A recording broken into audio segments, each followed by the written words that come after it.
Picture this: a single woman standing before an army of thousands, her face painted in stark white and crimson, two massive metal fans gripped in her hands like the world's most elegant threat. The ground beneath her feet trembles, not from fear, but from her own power. Dust swirls around her towering frame as earthbending ripples outward in waves that could swallow battalions whole.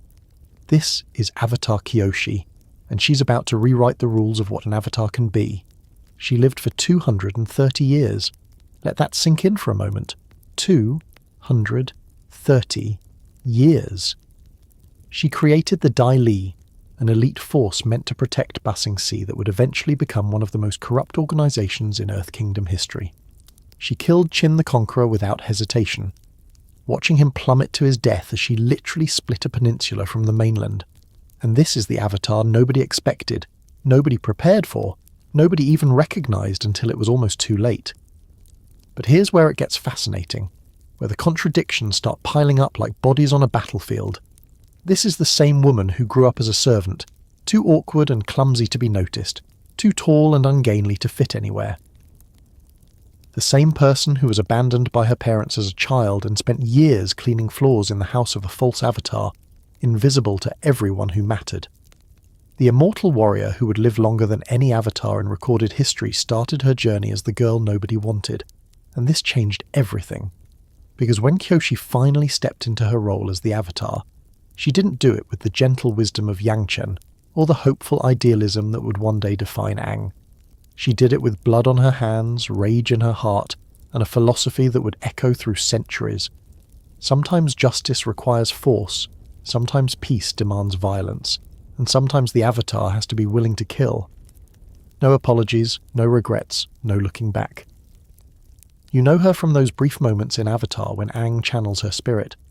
That moment in Avatar Day when she appears, imposing and unapologetic, and drops the line that became legendary. I killed Qin the Conqueror. Not I defeated him. Not circumstances led to his demise. She owned it completely. Aang looks horrified. The audience collectively loses their minds, and Kyoshi just stands there in the avatar state like she's daring anyone to question her choices. That's the energy we're dealing with. That's the avatar who would shape the world in ways both beautiful and terrifying, whose legacy includes an island of elite warriors, a corrupt secret police, and a philosophy of justice so uncompromising that it still sparks debates in the fandom today. But how does someone go from forgotten orphan to immortal legend? What breaks a person so thoroughly that they emerge as something the world has never seen before? And why, after living for more than 2 centuries watching generations rise and fall, losing everyone she ever loved to the cruel march of time, why did she never once apologize for who she became? Nothing would ever be the same after Kyoshi. Not for the Earth Kingdom, not for the Avatar cycle, not for our understanding of what it means to balance the world. She didn't just bend the elements, she bent the expectations of an entire legacy. And it all started because the sages made one catastrophic mistake. See, they thought they had found the Avatar, a boy named Yun, perfect in every way, a prodigy who could earthbend with precision that made grown masters weep. Charming, intelligent, everything you'd want in the world's protector. The sages presented him to the Earth Kingdom with pride, trained him with the finest teachers, gave him the recognition and resources befitting the Avatar. Meanwhile, in that same household, a tall, awkward girl scrubbed floors and tried not to break the pottery. Again. Her name was Kyoshi, and absolutely nobody suspected she was the real Avatar. Why would they? She was clumsy where Yun was graceful, overlooked where he shined, invisible in a world that had already found its chosen one. The irony would be hilarious if it wasn't so tragic. The actual Avatar serving tea to the false one, cleaning up after diplomatic meetings where her destiny was being stolen right in front of her eyes. But destiny has a way of revealing itself, usually at the worst possible moment. The truth came out in blood and chaos and political catastrophe. Yun wasn't the Avatar. The sages had gotten it wrong, and their mistake would cost more than just their reputations. It would cost Yun his sanity, cost dozens of people their lives, and cost Kyoshi any chance at the normal Avatar journey the world expected. By the time everyone realized who she really was, the damage was already done, the trauma already set deep, and Kyoshi had already learned the first harsh lesson that would define her existence. The world doesn't care about your pain, only about what you can do for it. And what she could do was terrifying. Her earthbending didn't develop like traditional masters.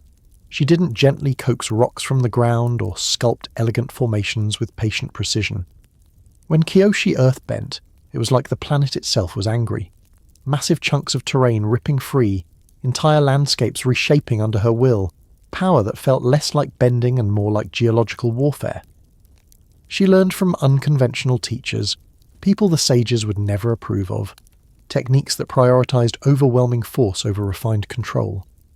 Then there were the fans, those massive metal war fans that became her signature, her symbol, the image that would define her legacy. They weren't just weapons, they were a statement. In a world where most benders relied purely on their element, Kyoshi said, "Why limit myself?" The fans could block attacks, channel air currents, slice through armor, and most importantly, they looked absolutely incredible when she was standing alone against impossible odds. Which happened more often than you'd think for someone who lived 230 years. But we're getting ahead of ourselves. Before the fans, before the makeup that would intimidate warlords, before she became the Avatar who would rather kill a tyrant than negotiate with him, there was just a scared young woman trying to figure out how to be something she never asked for. There was grief over what happened to Yun, guilt over the people who died during the revelation of her identity, and a growing realization that the Avatar the world needed wasn't the Avatar the world wanted.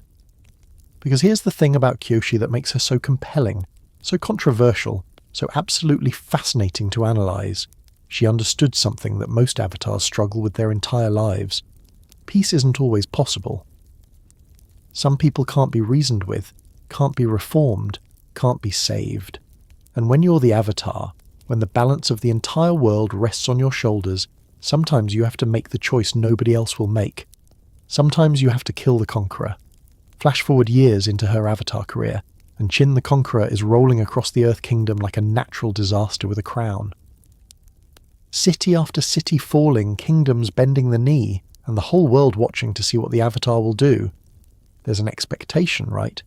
The Avatar stops the bad guy, probably with some impressive bending, maybe a dramatic speech about balance, definitely without anyone actually dying, because that's not what heroes do. Kyoshi looked at that expectation and decided it was irrelevant. She confronted Chin at the edge of a peninsula, gave him one chance to surrender, and when he refused, when he chose his pride over his survival, she separated the entire landmass from the continent. The ground literally split beneath his feet as Kyoshi Island was born, and Chin the Conqueror fell to his death rather than back down. The Avatar had killed someone directly, unapologetically, and the world had to reconcile with what that meant. Some called her a hero, some called her a monster. Kyoshi called it justice, and moved on with her impossibly long life. That moment would define her forever. It's what Aang remembers when he's struggling with whether to kill Ozai, what the world remembers when they speak her name, what separates her from almost every other Avatar in the cycle. She crossed the line, and she never looked back. But the cost of that choice, the weight of living with those decisions for over 2 centuries, that's the story we're diving into. Because Kyoshi's legacy isn't just about the people she killed, or the institution she created, or the island that bears her name. It's about what happens when someone who was never supposed to be special becomes the most powerful person in the world. It's about the relationship between justice and mercy, power and restraint, immortality and loss. It's about a woman who loved deeply, fought brutally, and refused to pretend she was anything other than exactly who she was. She trained with an immortal assassin who taught her that death gives life meaning. She created the Dai Li to protect culture and order, only to watch them become agents of oppression and lies. She fell in love with her bodyguard Rangi in a romance so intense it transcended every social barrier of their time. She lived long enough to see everyone she cared about die, watch the world change and forget and remember her in equal measure. And when she finally appeared to Aang in his moment of crisis, when he needed guidance on whether to kill or spare, she gave him the truth she'd lived for 230 years. Only justice will bring peace, not hope, not diplomacy, Not finding a third option that lets everyone feel good about the outcome. Justice. Real, sometimes bloody, always necessary justice. Now, whether you agree with that philosophy is kind of the point. Kyoshi isn't here to make you comfortable. She's not the Avatar who represents what we wish the world could be. She represents what the world sometimes is. Messy, violent, unfair, and requiring someone strong enough to make the impossible choices. Someone who won't flinch when the consequences come calling. And those consequences, they lasted centuries. The Dai Li she created to maintain order in Ba Sing Se became the secret police who brainwashed citizens and suppressed truth. Long Feng took her vision of cultural protection and twisted it into authoritarian control. By the time Aang faces them in Avatar, they're the exact opposite of everything Kyoshi intended. And yet, were they? Did she create them knowing the risk, understanding that power concentrated in secret always corrupts? Or did she genuinely believe she could create an institution that would stay pure? We'll explore that question, and so many others, as we trace her path from unwanted orphan to immortal warrior. We'll dive into the relationship with Rangi that sustained her through impossible years. We'll examine the philosophy she learned from Lao Ge, the assassin who became her most influential teacher. We'll break down the political implications of her choices, the spiritual weight of her legacy, and yes, we'll absolutely talk about why the fandom collectively loses their minds over this tall bisexual woman, with fans who could absolutely step on us, and we'd thank her. Because that's the beautiful thing about Kyoshi. She's complex enough to analyse for hours, badass enough to meme into oblivion, and authentic enough to resonate across generations. Gen Z sees the unapologetic queer representation and the refusal to perform softness for anyone's comfort. Millennials recognise the exhaustion of living through crisis after crisis and having to be harder than you wanted to be just to survive.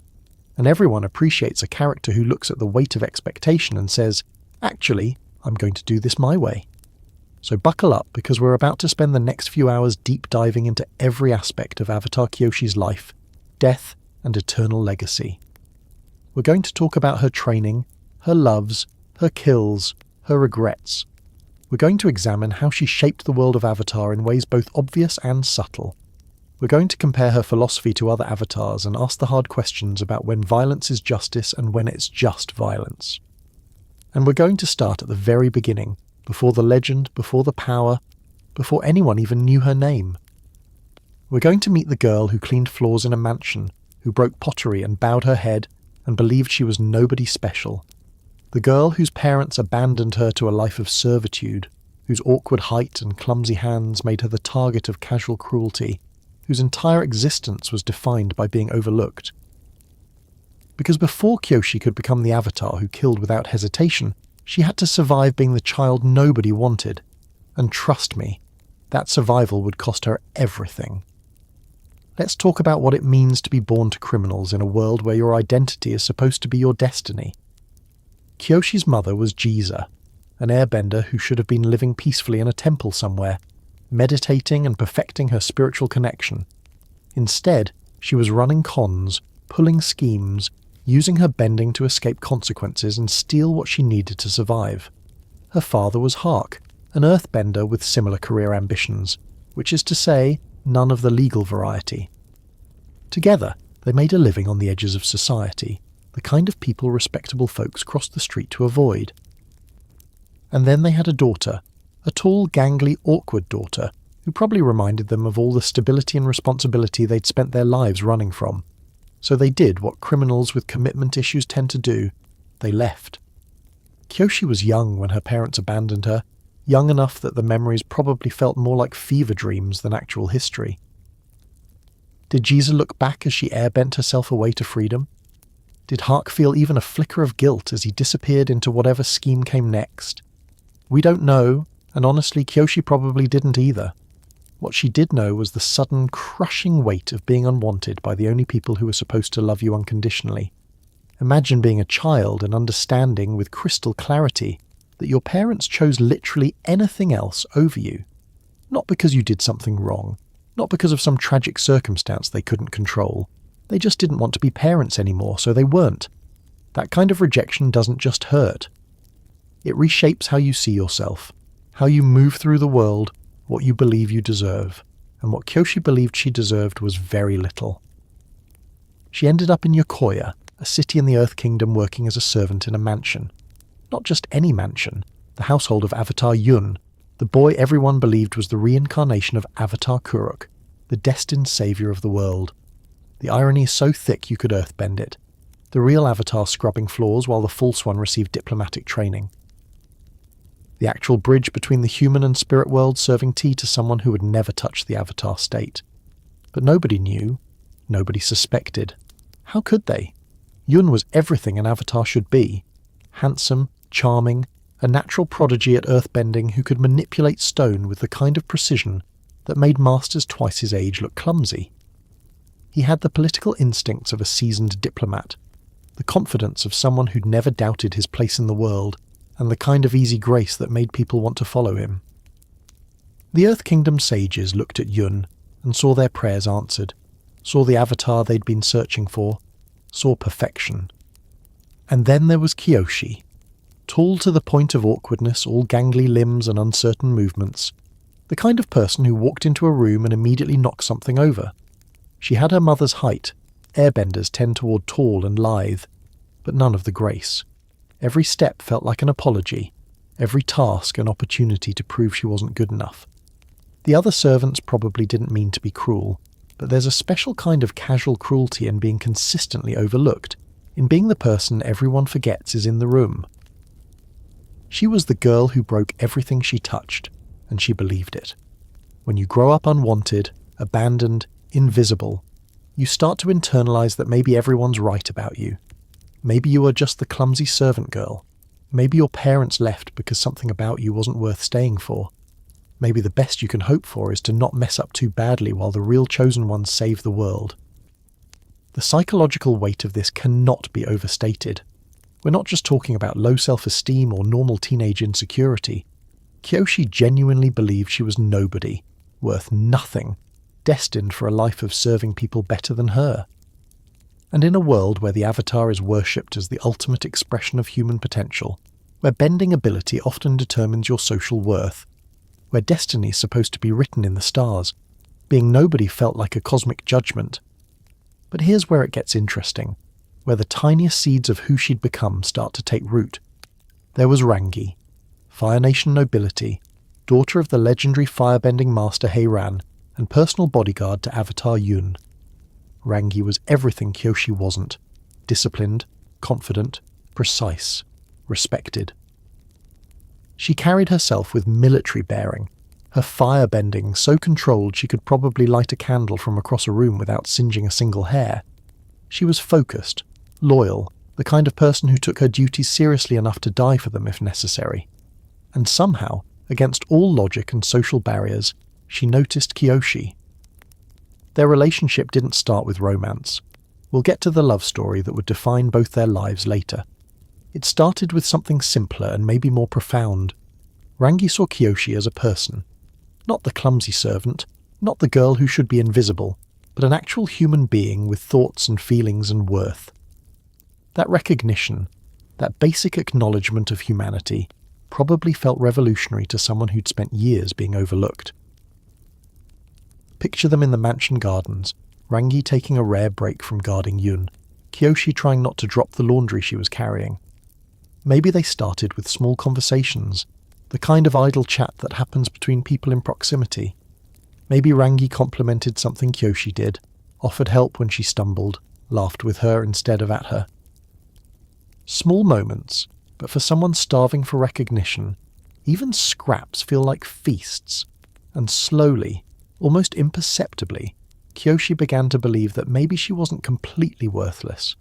Not because of anything she'd done, she still broke pottery regularly and tripped over her own feet, but because someone she respected saw something in her worth noticing. Of course, this made the truth even more devastating when it finally came out. Because while Kyoshi was learning to see herself as maybe slightly more than nothing, while she was serving tea and washing floors and trying not to be too much of a burden on the world, reality was preparing to absolutely shatter everyone's understanding of how things worked. The sages had gotten it wrong. Their chosen one, their perfect avatar, their political salvation. He was just a very talented earthbender. The real Avatar was the servant girl. But we're not there yet. We're still in the before times, when Kyoshi could at least comfort herself with the knowledge that if she wasn't important, at least the expectations were low. Nobody expected greatness from the clumsy servant. Nobody watched her every move waiting for signs of spiritual enlightenment. She could fail quietly, privately, without disappointing an entire world.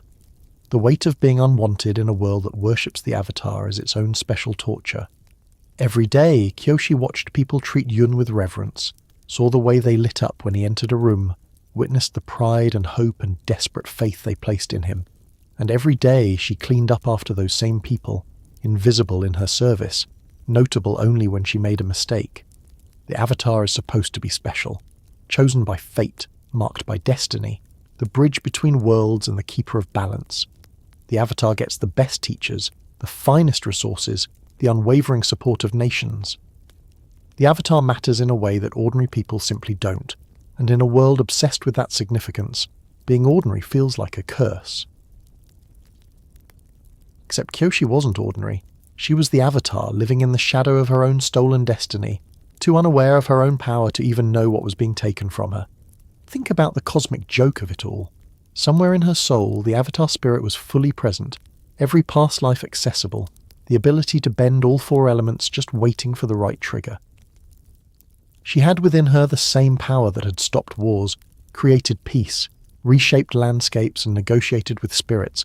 She was literally the most important person in the world, and she was washing dishes. The servants around her probably complained about their lives, their work, their lack of opportunity, and Kyoshi, the Avatar, probably agreed with them. Because what else could she do? She didn't know. The sages didn't know.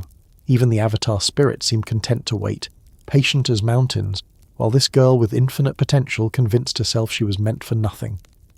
Her self-image during these years was brutally, tragically simple. She was big, clumsy, forgettable, and broken. The girl who tried her best and still wasn't good enough. The daughter her parents didn't want to keep. The servant the other servants barely noticed. She probably apologized constantly.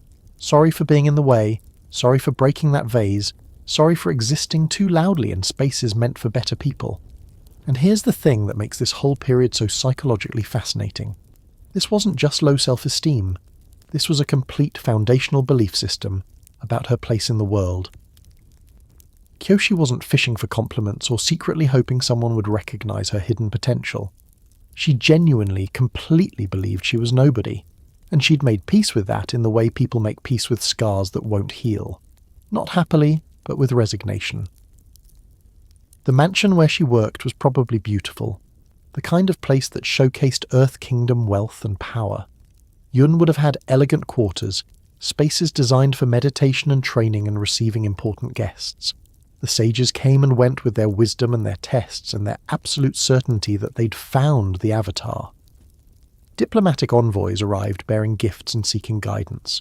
The whole production of preparing a new Avatar for his global responsibilities played out with precision and ceremony. And in the background, barely visible, Kyoshi carried water and swept floors and tried not to think about how her back ached, or how the other servants sometimes mocked her height, or how she'd probably be doing this exact job until she died in obscurity.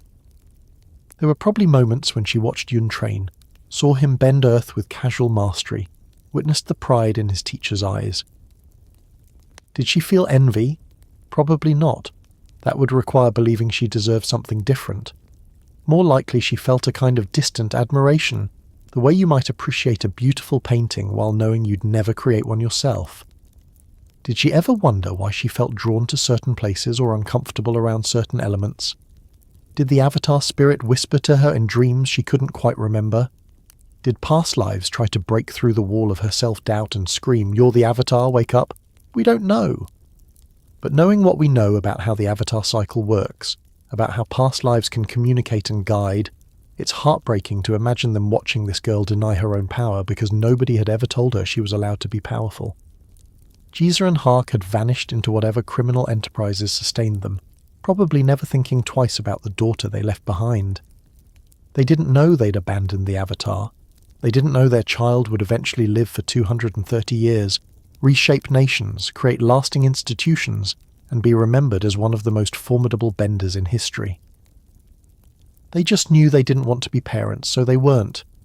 And Kyoshi carried that rejection like a weight in her chest, a constant reminder that even the people who made you could decide you weren't worth keeping.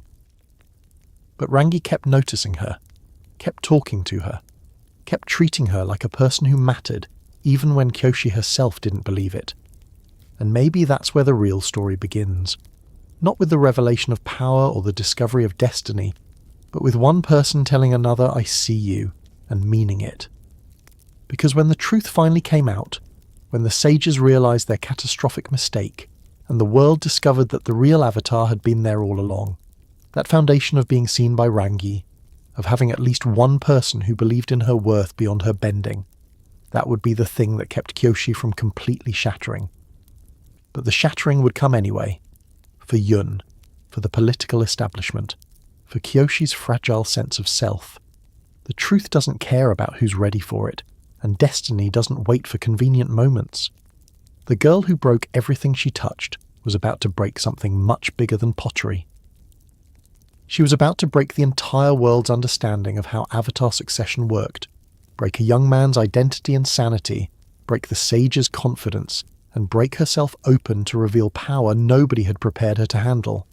And it would all start with a test, a revelation, and the slow, horrifying realization that everything everyone believed was wrong. The unwanted child was the chosen one. The invisible servant was the bridge between worlds. The girl who apologized for existing was the Avatar. And when that truth shattered everything, nothing, not Yun's sanity, not political stability, not Kyoshi's belief that she was meant for quiet obscurity, would ever be the same again. The test that would change everything wasn't dramatic at first. No spiritual visions, no glowing tattoos, no voice from the heavens declaring the truth. Just an old sage with doubts he'd been suppressing for too long, and a question that had been nagging at the edges of everyone's certainty. What if we got it wrong? See, there were signs, small things, inconsistencies that didn't quite add up when you looked too closely. Yun was brilliant at earthbending, no question, but the spiritual side of being the Avatar, the connection to past lives, the ability to enter the Avatar state, nothing. Radio silence from the cosmic forces that should have been guiding him. And while some wrote it off as him being a late bloomer, as the Avatar spirit taking its time to fully manifest, others started to wonder, what if the perfect Avatar wasn't the Avatar at all? The test they devised was simple in theory, devastating in practice. They would expose both Yun and other candidates, including Kyoshi, almost as an afterthought, to a situation that would trigger the Avatar state. Because that's the thing about being the Avatar. You can fake skill, you can mimic confidence, but you can't fake the Avatar state. That raw, undeniable connection to every life that came before, that power that transcends normal bending. Either you have it, or you don't. Yun didn't have it. But when Kyoshi's life was threatened, when real danger forced her survival instincts to kick in, when her body finally said, "Enough with the self-doubt, we're literally about to die," the Avatar state exploded out of her like a dam breaking. Every element responding at once, power she'd never touched suddenly flowing through her, eyes and tattoos glowing with the combined might of thousands of years of Avatar history. And just like that, everything everyone believed shattered into pieces too small to ever put back together. Imagine being Yun in that moment. Your entire identity, your purpose, your understanding of who you are and why you exist. Gone. Not gradually, not with time to adjust, but in a single instant of horrifying clarity. You're not the Avatar. You were never the Avatar. Every bit of training, every moment of pride, every person who looked at you with faith and hope, it was all based on a lie you didn't even know you were living. The psychological destruction was immediate and total. Yun didn't just lose his identity as the Avatar, he lost his sense of reality itself. If the sages could be that wrong about something this fundamental, what else was a lie? If he wasn't who everyone said he was, then who was he? The very foundation of his existence crumbled, and there was nothing beneath it to catch his fall. And Kyoshi, she was drowning in her own revelation, in the sudden weight of a destiny she'd never wanted and never prepared for. The Avatar state faded, leaving her standing there, still tall, still awkward, still the girl who broke everything, except now everyone was staring at her with a mixture of awe and terror and desperate, crushing expectation. The girl who spent years believing she was nobody suddenly became the most important person in the world, and she had absolutely no idea how to be that person. Her first thought wasn't pride or excitement or even relief. It was guilt. Soul-crushing, nauseating guilt. Because she'd just destroyed Yun's entire life simply by existing. She'd taken everything from him without meaning to, without wanting to, without even knowing it was possible. The boy who'd been kind to her, who'd lived in the same mansion while she served, his world just ended, and it was her fault for being born. This is what nobody tells you about destiny. Sometimes it ruins the people around you just as much as it transforms you. The political nightmare that followed the revelation was almost comedic in its chaos, if you ignored the human cost. The Earth Kingdom sages who'd spent years training the wrong avatar, who'd paraded Yun in front of diplomats and foreign dignitaries, who'd built their entire political strategy around this boy, they were scrambling. How do you admit a mistake this catastrophic? How do you tell the world, actually sorry, we've been preparing the wrong person to save you all, our bad? Some wanted to cover it up, to pretend Kyoshi had been a secret backup plan all along. Others wanted to blame subordinates, to find someone lower in the hierarchy to throw under the political cart. A few genuinely tried to make it right, to pivot quickly and focus on training the real avatar. But even they couldn't escape the fundamental problem. Nobody had prepared Kyoshi for this. Nobody had taught her meditation or spiritual connection, or even basic diplomatic protocol. And her bending? Let's talk about her first real attempts at bending, because they were disasters in ways that would be hilarious if they weren't so terrifying. Earthbending should have been her natural element, her birth element, the one that came most easily. Except Kyoshi's approach to earthbending was like watching someone try to whisper with a megaphone. She didn't coax stone from the ground, she ripped it free in massive, uncontrolled chunks. Where Yun had been precise and elegant, Kyoshi was overwhelming and destructive. Her first training session probably left craters in the courtyard and made her teachers question whether they'd correctly identified which element was supposed to be her strength. It wasn't that she lacked power. The opposite, actually. She had too much power and no idea how to modulate it. Imagine trying to learn calligraphy when every brushstroke causes an earthquake. That was Kyoshi attempting to master her birth element, and it reinforced every insecurity she'd ever had about being clumsy and destructive and fundamentally broken. But here's where it gets darker, where the political nightmare transforms into actual physical danger. Enter Jianzhu, one of the sages who'd been instrumental in identifying Yun as the Avatar, a powerful earthbender himself, a man who'd invested his reputation and resources in the wrong chosen one, and now faced the consequences of that mistake. Some people respond to failure with humility and course correction. Jianzhu responded with manipulation, control, and eventually violence. Because to Jianzhu, Kyoshi wasn't a person who needed support and guidance. She was a problem that needed to be managed. She was proof of his failure, a walking reminder that he'd been wrong about the most important decision of his life. And rather than accept that, rather than step back and let others guide the real avatar, he decided he would control her, mold her, make sure this avatar became what he needed her to be, even if it meant breaking her first. The betrayal cut deep because Kyoshi had trusted him. In those early days after the revelation, when everything felt impossible and overwhelming, when she needed mentors who could help her navigate this nightmare, Jianzhu seemed like the answer. Experienced, confident, connected. He promised to help her become the avatar the world needed. What he meant was, he would help her become the avatar he could control. And then there was Father Glowworm.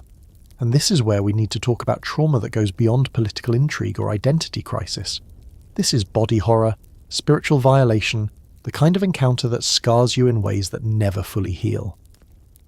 Father Glowworm was a spirit, ancient and malevolent, trapped in the physical world and hungry for power. The encounter with this entity, orchestrated or allowed by Jianzhu as part of Kyoshi's training, was traumatic in ways that still make readers of the novels uncomfortable. Being attacked by a spirit that wants to consume you, that violates your sense of safety and bodily autonomy, that makes you feel small and helpless and utterly terrified, that changes you. Kyoshi survived, but the cost was measured in nightmares and triggered panic responses and a deep fundamental understanding that the world was more dangerous than she'd ever imagined. And the people who were supposed to protect her, who were supposed to guide her safely into her role as Avatar, they'd thrown her into that danger like it was a test she needed to pass, never mind the psychological damage. This is when you start to see the shift, the hardening of something soft into something sharp.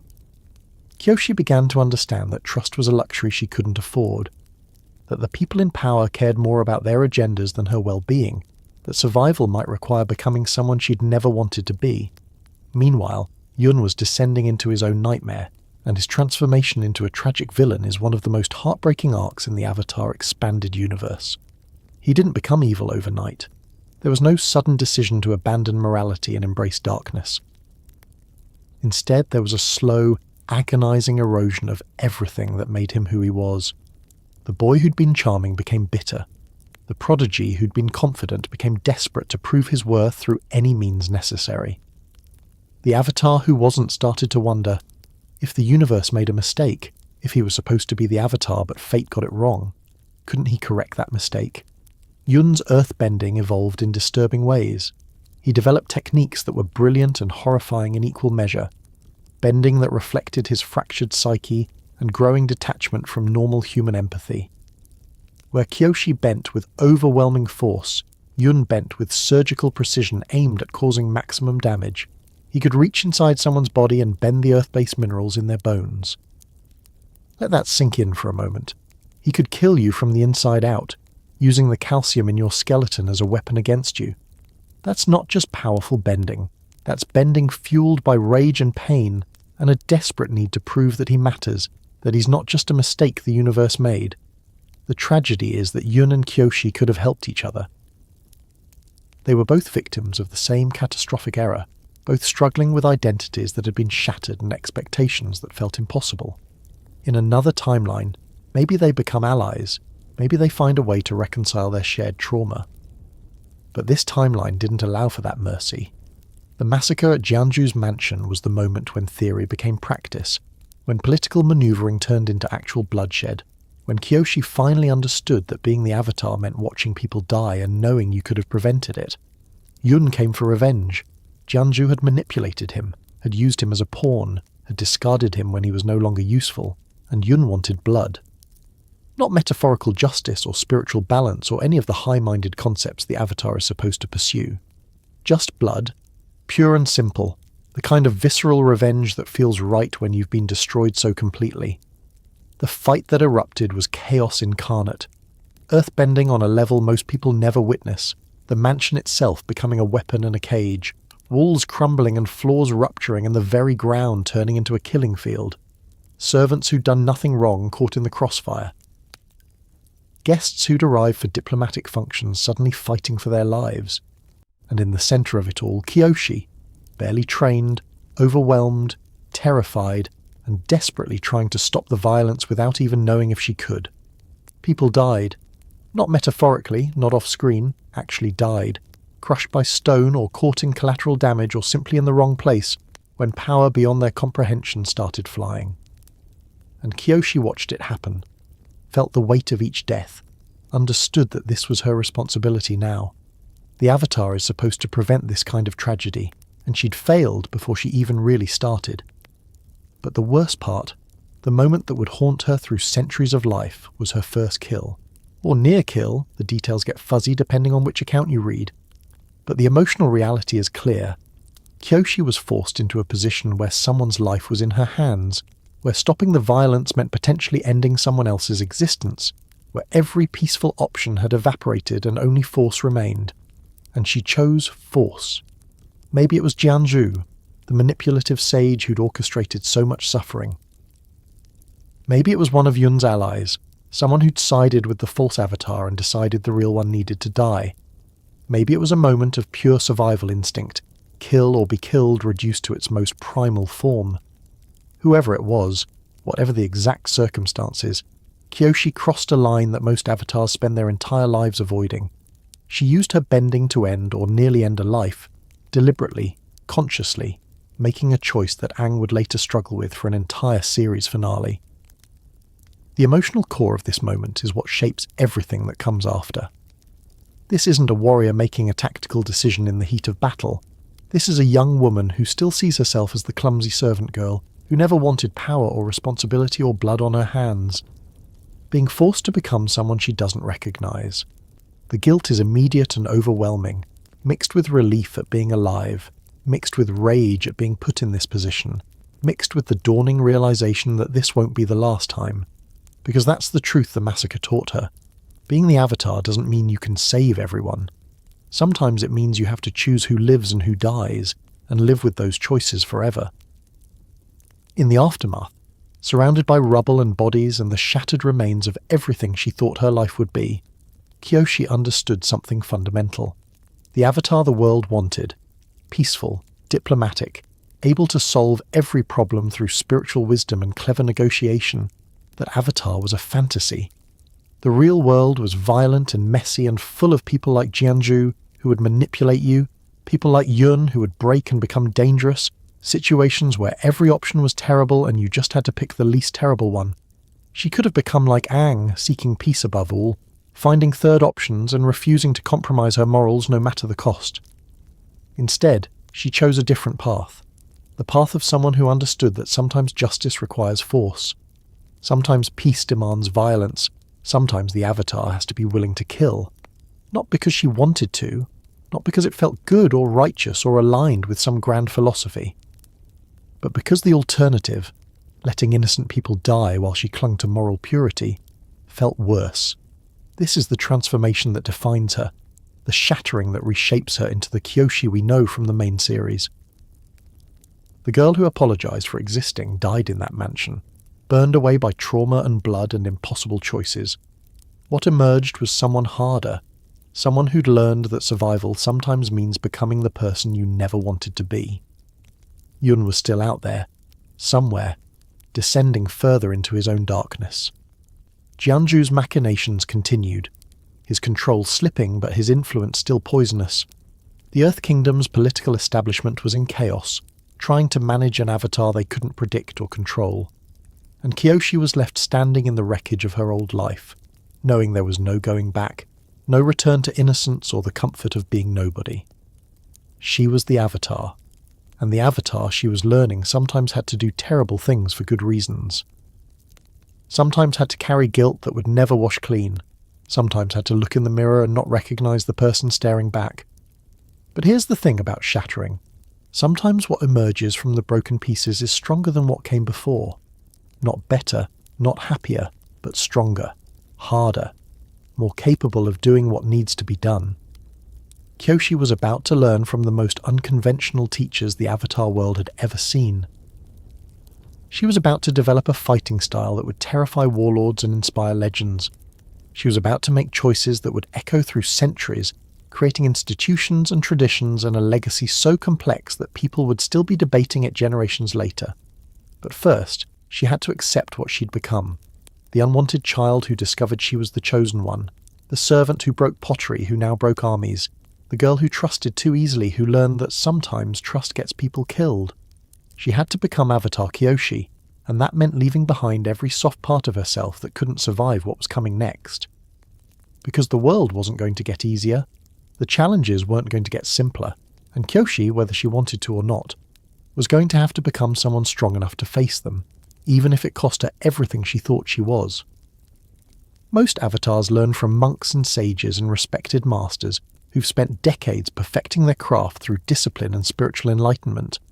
Kyoshi learned from an immortal assassin who killed people for money and had unlocked the secret to living forever through sheer philosophical commitment to the concept of detachment. His name was Lao Ge, and meeting him changed everything about how Kyoshi understood power, mortality, and what it meant to be the Avatar. Picture an old man who shouldn't be old anymore because he'd figured out how to stop aging. Not through some mystical fountain or spiritual blessing, but through pure mental discipline and a philosophy so fundamentally different from traditional Avatar teachings that most sages would consider it heretical. Lao Ge had achieved immortality by accepting death so completely that his body forgot how to die. He'd detach from everything: attachment, fear, desire, even the basic human instinct for self-preservation, until time itself seemed to give up on claiming him. And this man, this professional killer who'd lived for centuries by embracing the void, became Kyoshi's most influential teacher. The irony wasn't lost on either of them. The Avatar is supposed to preserve life, maintain balance, protect the world from chaos. And here was Kyoshi, learning from someone whose job description was literally end people's lives for profit. But Laogai didn't see a contradiction, and increasingly, neither did Kyoshi. He taught her that immortality isn't about clinging to life. It's about releasing your grip so completely that death can't find purchase. Every attachment, every fear, every desperate need to control outcomes, these are what aid you, what wear you down, what eventually kill you. Let them go. Accept the fundamental impermanence of everything, and suddenly the body doesn't know when it's supposed to stop. Now, Kyoshi didn't achieve immortality quite the way Laogai did. She lived for 230 years, which is impressive by any standard, but she didn't detach from everything. She loved, she cared, she held on to connections that probably shortened her life compared to true immortal detachment. But she took the core lesson and adapted it. Accept death, yours and others, as an inevitable part of existence. Don't run from it. Don't pretend it doesn't happen. Don't paralyze yourself with fear of mortality. Sometimes people need to die. Sometimes you need to be the one who makes that happen. And sometimes the most compassionate thing you can do is accept that truth without drowning in guilt over it. This philosophy would define every major decision she made for the rest of her impossibly long life. But philosophy without technique is just pretty words, and Laogai taught her more than mental discipline. He taught her how to kill efficiently, how to end threats before they could grow, how to read people's intentions through their movements and their breathing and the small unconscious signals that reveal everything they're trying to hide. He taught her that mercy to the wicked is cruelty to the innocent, and that hesitation in the moment of necessary action causes more suffering than decisive force. These weren't lessons you'd find in the traditional Avatar training manual. These were the lessons of someone who'd seen centuries of human nature and understood that idealism without pragmatism gets people killed. And Kyoshi, standing in the wreckage of her shattered innocence, watching the blood-soaked aftermath of Jianzhu's mansion still vivid in her mind, she was ready to hear it. Her earthbending evolved under teachers who understood that her power wasn't a problem to be solved, but a weapon to be honed. She wasn't going to bend like the masters who'd trained Yun, all precision and controlled elegance. She was going to bend like a natural disaster that learned to aim. Massive pillars of stone erupting from the ground with enough force to shatter castle walls. Earth waves that could swallow entire battalions. The ability to sense vibrations through the ground, feeling every footstep, every heartbeat, every tremor of movement for hundreds of feet in every direction. Not the refined seismic sense that Toph would later perfect, but something rawer, more overwhelming, like the Earth itself was reporting directly to her about everything happening on its surface. When Kyoshi earthbent, subtlety wasn't the goal. The goal was overwhelming, undeniable force that made resistance feel pointless. Why negotiate with someone when you can remind them that you could bury their entire army under a mountain if you wanted to? Diplomacy works better when the other side knows what you're capable of and decides peaceful cooperation sounds pretty good actually. But earthbending was only one element, and the Avatar needed to master all four. Firebending came from Rangi, and here's where we need to talk about the intimacy of learning combat from someone you're falling in love with. Because Kyoshi and Rangi weren't just student and teacher, they were partners in ways that transcended the simple categories Fire Nation society wanted to put them in. Rangi approached firebending with military precision, the discipline of someone trained by Ran, one of the greatest firebending masters alive. Every movement deliberate, every breath controlled, fire as an extension of will and focus rather than raw emotion. This was firebending as art form, as meditation, as proof that chaos could be tamed into perfect technique. And teaching Kyoshi meant getting close, adjusting her stance, correcting her breathing, moving through forms together until their bodies learned the rhythm of fire together. There's something deeply vulnerable about learning to bend from someone you trust completely, someone who sees your mistakes and your struggles and your frustration without judgment. Fire is the element of passion and drive, and Kyoshi had plenty of both. Anger at Jianzhu, grief over Yun's fall, rage at a world that had abandoned her and then demanded she save it. Rangi taught her to channel those emotions without being consumed by them, to use passion as fuel rather than letting it burn out of control. Their training sessions probably started professional and gradually became something else, a touch that lingered a moment too long. Eye contact that communicated more than words. The awareness that when you're teaching someone to breathe fire, you're also teaching them to trust you with their life, and that trust can transform into something deeper without either person quite noticing the transition. We'll explore their romance more fully later, but understand that firebending wasn't just about mastering an element for Kyoshi. It was about learning to trust someone completely, about letting another person close enough to correct your weaknesses, about the intimacy of two people moving through combat forms like a dance only they knew the steps to. And then there was airbending, the element that should have come naturally because her mother was an airbender, but instead became her greatest struggle. Airbending is about freedom, flexibility, detachment from worldly concerns. It's about going with the flow, avoiding conflict rather than confronting it, being light and adaptable and spiritually free. Everything, in other words, that Kyoshi wasn't. She was heavy where airbenders were light. She preferred overwhelming force where they favoured evasion. Her entire personality was about standing firm and facing problems head-on, while airbending philosophy said to step aside and let problems flow past you. The element of her absent mother, the bending that should have connected her to Jisa's legacy, instead reminded her of everything she couldn't be. Traditional airbending masters would have struggled to teach her. They would have talked about spiritual enlightenment and letting go of earthly attachments and achieving inner peace through meditation. And Kyoshi would have wanted to earthbend their meditation cushions into the stratosphere, so she learned airbending her own way. Not through spiritual detachment, but through practical application. Air could enhance her jumps, letting someone her size move with unexpected speed. Air could amplify her fan techniques, turning them from simple weapons into devastating force multipliers. Air could create barriers, deflect attacks, give her tactical advantages in combat. She wasn't going to float around like a leaf on the wind. She was going to use air as another weapon in an arsenal designed to make her unstoppable. Some purists probably objected to her approach, argued that she was missing the spiritual essence of airbending by treating it as just another combat tool. And Kyoshi probably looked at those purists and thought about how their spiritual essence wouldn't help much when a warlord showed up with an army. Waterbending came from teachers in the water tribes, and while we don't have as much detail about her waterbending training, we can extrapolate from what we know about her style. She probably learned healing, because what Avatar doesn't at least try to master that aspect, but her real interest would have been in water as a weapon. Ice as sharp as any blade, waves that could capsize ships, the ability to pull water from the air itself and use it before enemies even realized they were under attack. The water tribes probably appreciated her directness. They understood survival in harsh environments, understood that sometimes you needed to be hard to endure. They weren't trying to make her into some enlightened spiritual master. They were teaching her to use water the way they did, as a tool for protection and survival, and occasionally dealing with threats that talking couldn't solve. By the time Kyoshi had mastered all four elements, her bending style was completely her own. Brutal where others were elegant, overwhelming where others were precise, devastating where others were controlled. She could level a battlefield or create an island or reshape terrain on a scale that made traditional benders look like they were playing with toy blocks. But technique alone doesn't make you legendary. For that, you need signature weapons, and Kyoshi's fans became as iconic as her makeup.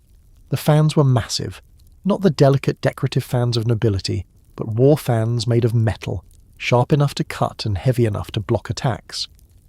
They were weapons that required her height and strength to wield effectively, weapons that most people couldn't even lift properly, let alone use in combat. Why fans? Why not a sword or staff or any of the more traditional weapons? Because the fans represented everything about who Kyoshi chose to be. They were beautiful and deadly in equal measure, functional and symbolic, a tool for both defense and attack. They could create wind, deflect projectiles, slice through armor, and they looked absolutely incredible when she posed with them. More than that, they made her instantly recognizable.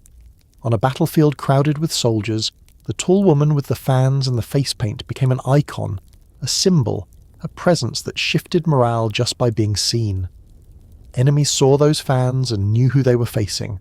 Allies saw them and felt hope, because the Avatar was here, and she brought overwhelming force with her. The fans also connected to airbending, her mother's element, the one she struggled with, by creating and channeling air even when she wasn't actively bending. They were a bridge between the element she couldn't naturally embody and the practical combat application she could master. And let's be honest, they just looked cool. Kyoshi understood presentation, understood that being the Avatar meant being a symbol as much as being a person. The fans, the makeup, the imposing height, the green and gold armour, all of it combined to create an image that would be remembered for centuries. She wasn't trying to be approachable, she was trying to be effective, and sometimes effective means being intimidating enough that people surrender before you have to hurt them. Her philosophy was taking full shape by this point, crystallizing into the worldview that would define her actions for 230 years.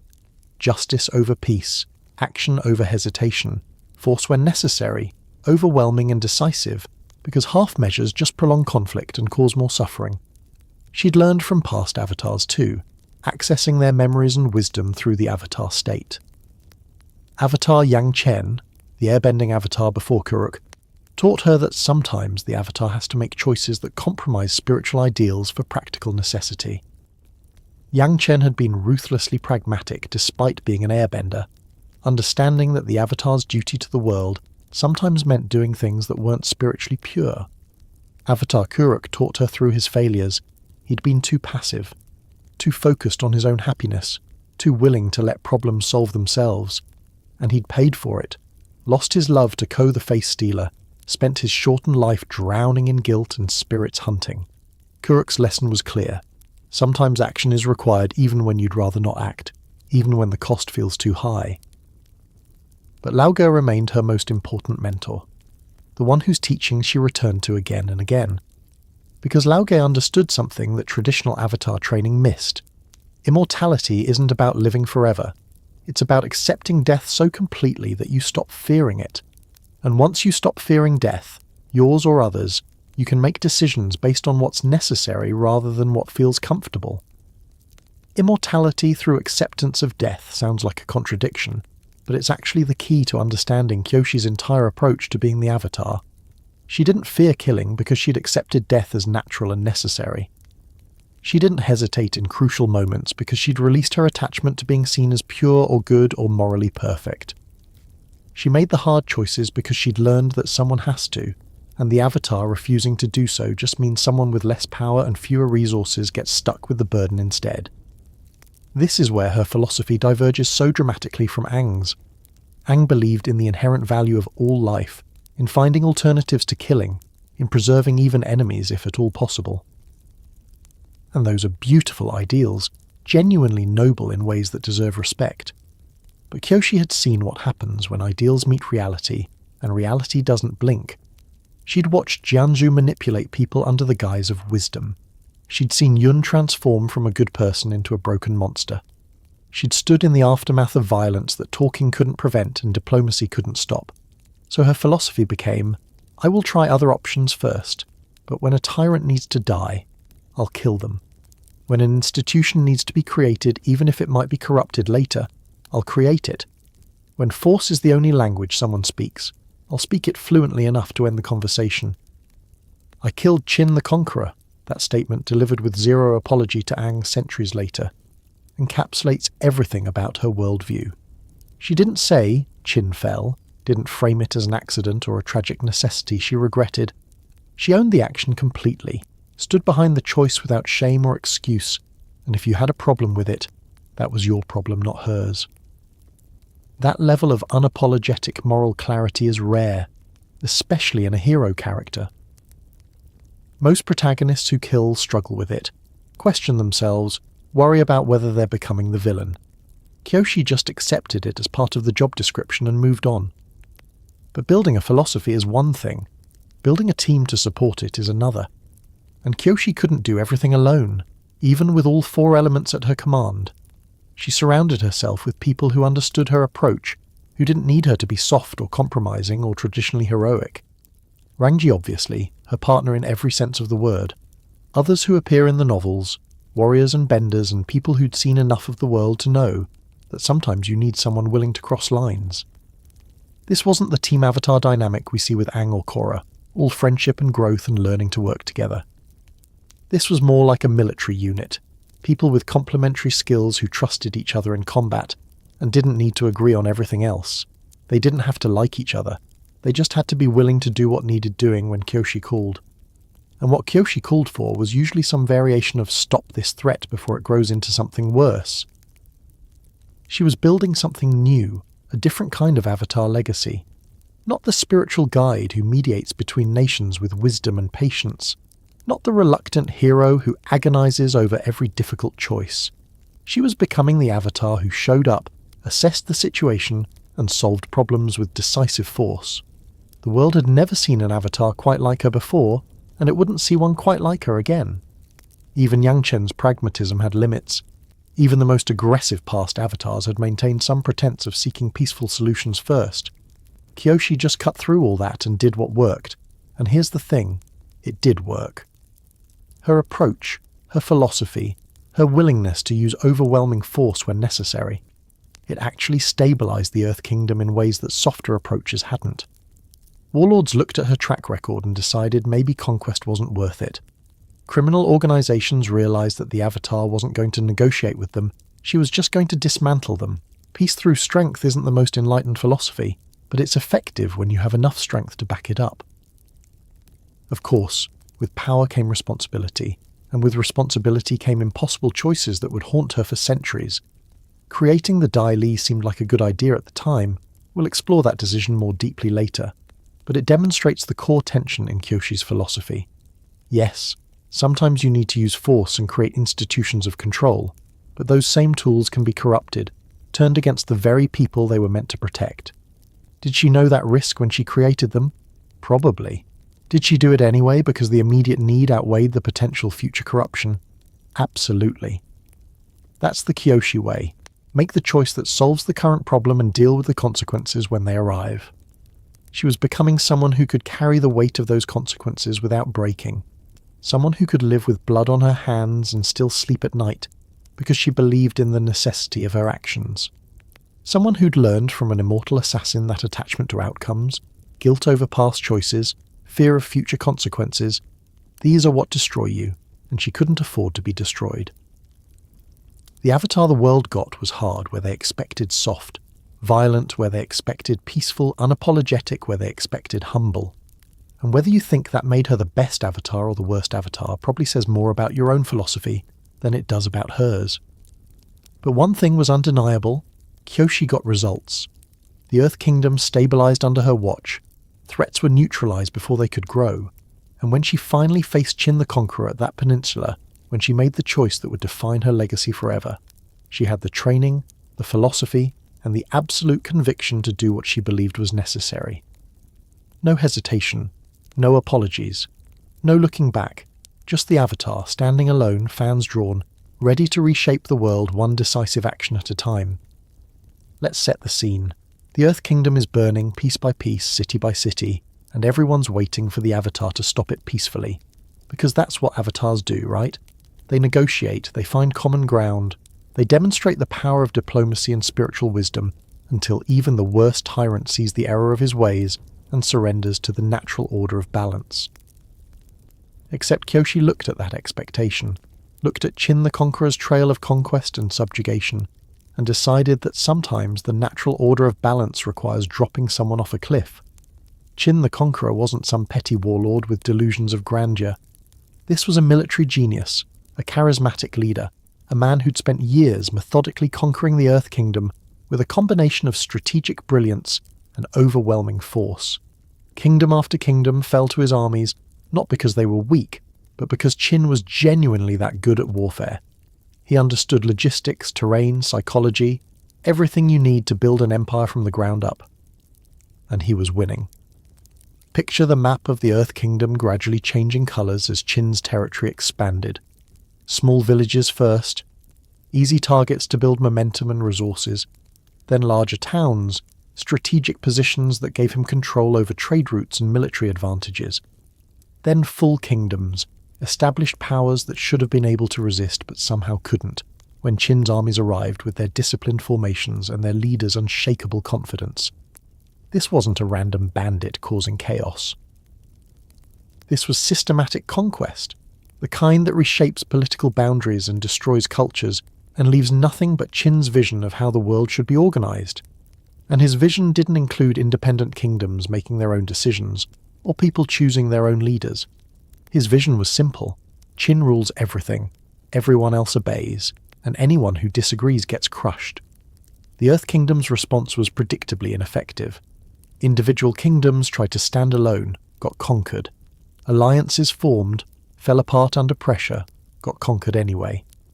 Military strategies that should have worked somehow didn't when facing Qin's tactical genius. It was like watching dominoes fall in slow motion, everyone hoping the next kingdom would somehow break the pattern, and then watching that kingdom fall too.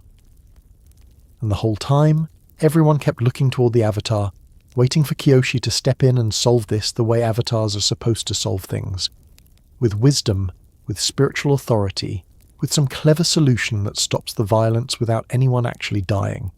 Because that's the Avatar's job: preserve balance, protect life, find the path that leads to peace. The world's expectation was clear.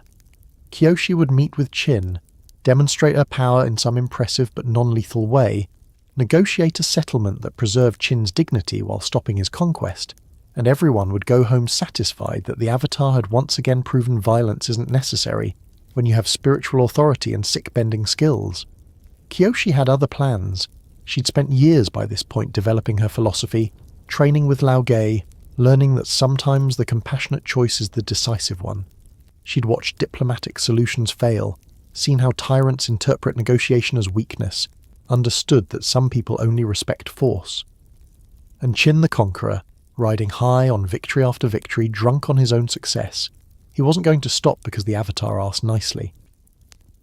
So she didn't ask nicely. She didn't ask at all, actually. She just showed up. The confrontation happened at a peninsula on the western edge of the Earth Kingdom, the last piece of land Qin needed to claim total continental domination. It's poetic in a way, this final standoff at the edge of everything, the Avatar and the Conqueror meeting where land meets sea, where one more step means completion of his conquest or complete failure. Imagine Qin's army stretched out behind him, thousands of soldiers who'd followed him from victory to victory, who believed in his vision and his leadership, who probably thought this was just one more obstacle to overcome before their leader ruled the world. And facing them, alone, because Kyoshi understood the importance of symbols and the Avatar standing alone against an army, makes a much better story than the Avatar bringing backup.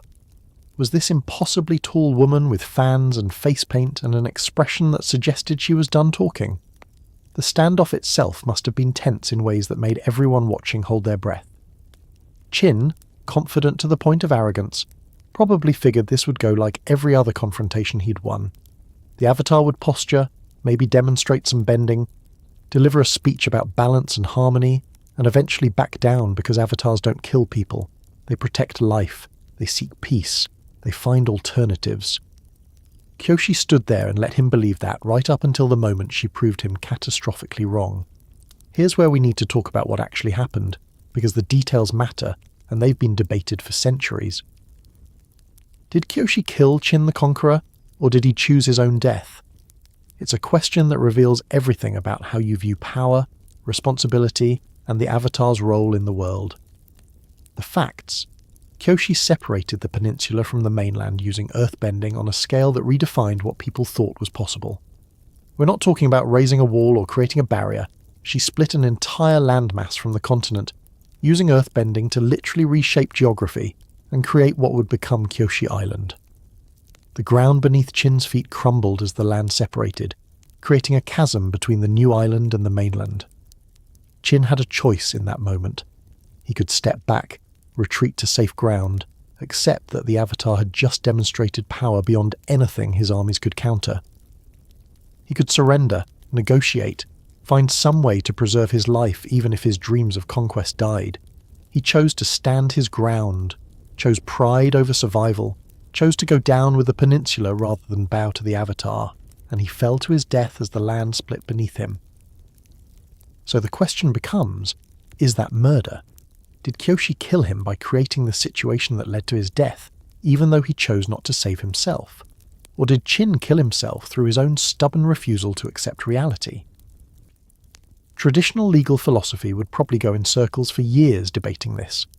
But Kyoshi's answer, delivered centuries later to a horrified Aang, was brutally simple. I killed Chin the Conqueror. No qualifications, no technically he chose to fall, no philosophical hedging. She owned the action completely, accepted full responsibility for his death, and if anyone had a problem with that, they could take it up with the woman who just created an island. That ownership is what makes this moment so defining for her character. Most people in her position would hide behind the technicality, would frame it as Chin's choice rather than her action, would minimize their responsibility to preserve their image as a protector of life. Kyoshi looked at that option and said, no, I made a choice that resulted in his death. That was the point. I'm not going to pretend otherwise. The birth of Kyoshi Island was both literal and metaphorical. Literally, she'd created new geography, separated land from the mainland in a demonstration of earthbending that would be remembered for millennia. The island stood as permanent proof of what happened here, a monument to the moment the Avatar chose power over peace. Metaphorically, she'd separated herself from the traditional Avatar path. Every Avatar before her had, to varying degrees, tried to preserve life even when dealing with threats. Even Yang Chen's pragmatism had limits. Even the most aggressive Avatars had drawn lines they wouldn't cross. Kyoshi just crossed that line, stepped over it without hesitation, and kept going. The political fallout was immediate and intense. Some kingdoms celebrated, relieved that the conquest had finally been stopped, and not particularly concerned about the moral implications. Chin had been crushing their autonomy, killing their people, destroying their cultures. If it took the Avatar killing him to stop it, well, that seemed like a reasonable trade. Others were horrified. The Avatar isn't supposed to kill, isn't supposed to use that kind of decisive violence, isn't supposed to become judge and executioner no matter how justified it might seem. What precedent does this set? What happens when the next Avatar decides someone needs to die? Who decides when killing is justified and when it's murder? The Fire Nation probably watched with interest, taking notes on how the Avatar handles military threats. The Water Tribes likely approved. They understood harsh necessities and survival in unforgiving environments. The Air Nomads were probably conflicted, caught between their philosophy of preserving all life and the practical reality that Chin wasn't going to stop peacefully. And Kyoshi. She processed the criticism, considered the arguments, and ultimately decided she'd made the right choice. Chin's conquest had killed thousands, displaced hundreds of thousands more, destroyed countless lives and communities. Stopping him cost one life, his own, chosen through his refusal to surrender. The math seemed pretty clear from her perspective. This is where her philosophy crystallizes into something you can point to and say, this is what Kyoshi believes. When talking fails, when justice demands action, when the cost of inaction exceeds the cost of violence, act decisively. Don't hesitate. Don't second-guess yourself into paralysis.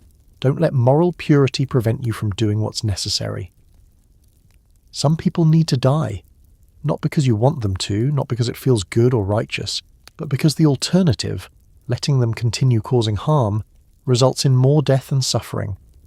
And when you're the Avatar, when you have the power to stop threats that nobody else can stop, refusing to use that power becomes its own form of violence. Passive violence, the violence of allowing harm to continue when you could prevent it. Aang would struggle with this legacy centuries later, standing before Ozai with the same impossible choice: kill the tyrant, or let him potentially continue causing harm. The past lives all told him to do it, to make the hard choice, to accept that sometimes the Avatar has to kill, and the strongest voice among them, the most unapologetic and certain, was Kyoshi telling him what she'd learned through 230 years of life. Only justice will bring peace. Aang found a third option through energy bending, and that's valid for his journey and his character. But the fact that he had to literally invent a new bending technique to avoid doing what Kyoshi did tells you everything about how seriously the implications of her choice weighed on future Avatars. Because this is the weight Kyoshi carried. Every avatar after her had to define themselves in relation to her choice. Are you willing to kill when necessary like Kyoshi? Or will you find another way, prove that her path isn't the only path, demonstrate that the avatar can uphold life even in impossible situations? And Kyoshi, living for over 2 centuries, watching generation after generation process and debate and argue about what she did, she never wavered, never apologized, never expressed regret, never suggested she'd have done it differently with more experience or wisdom.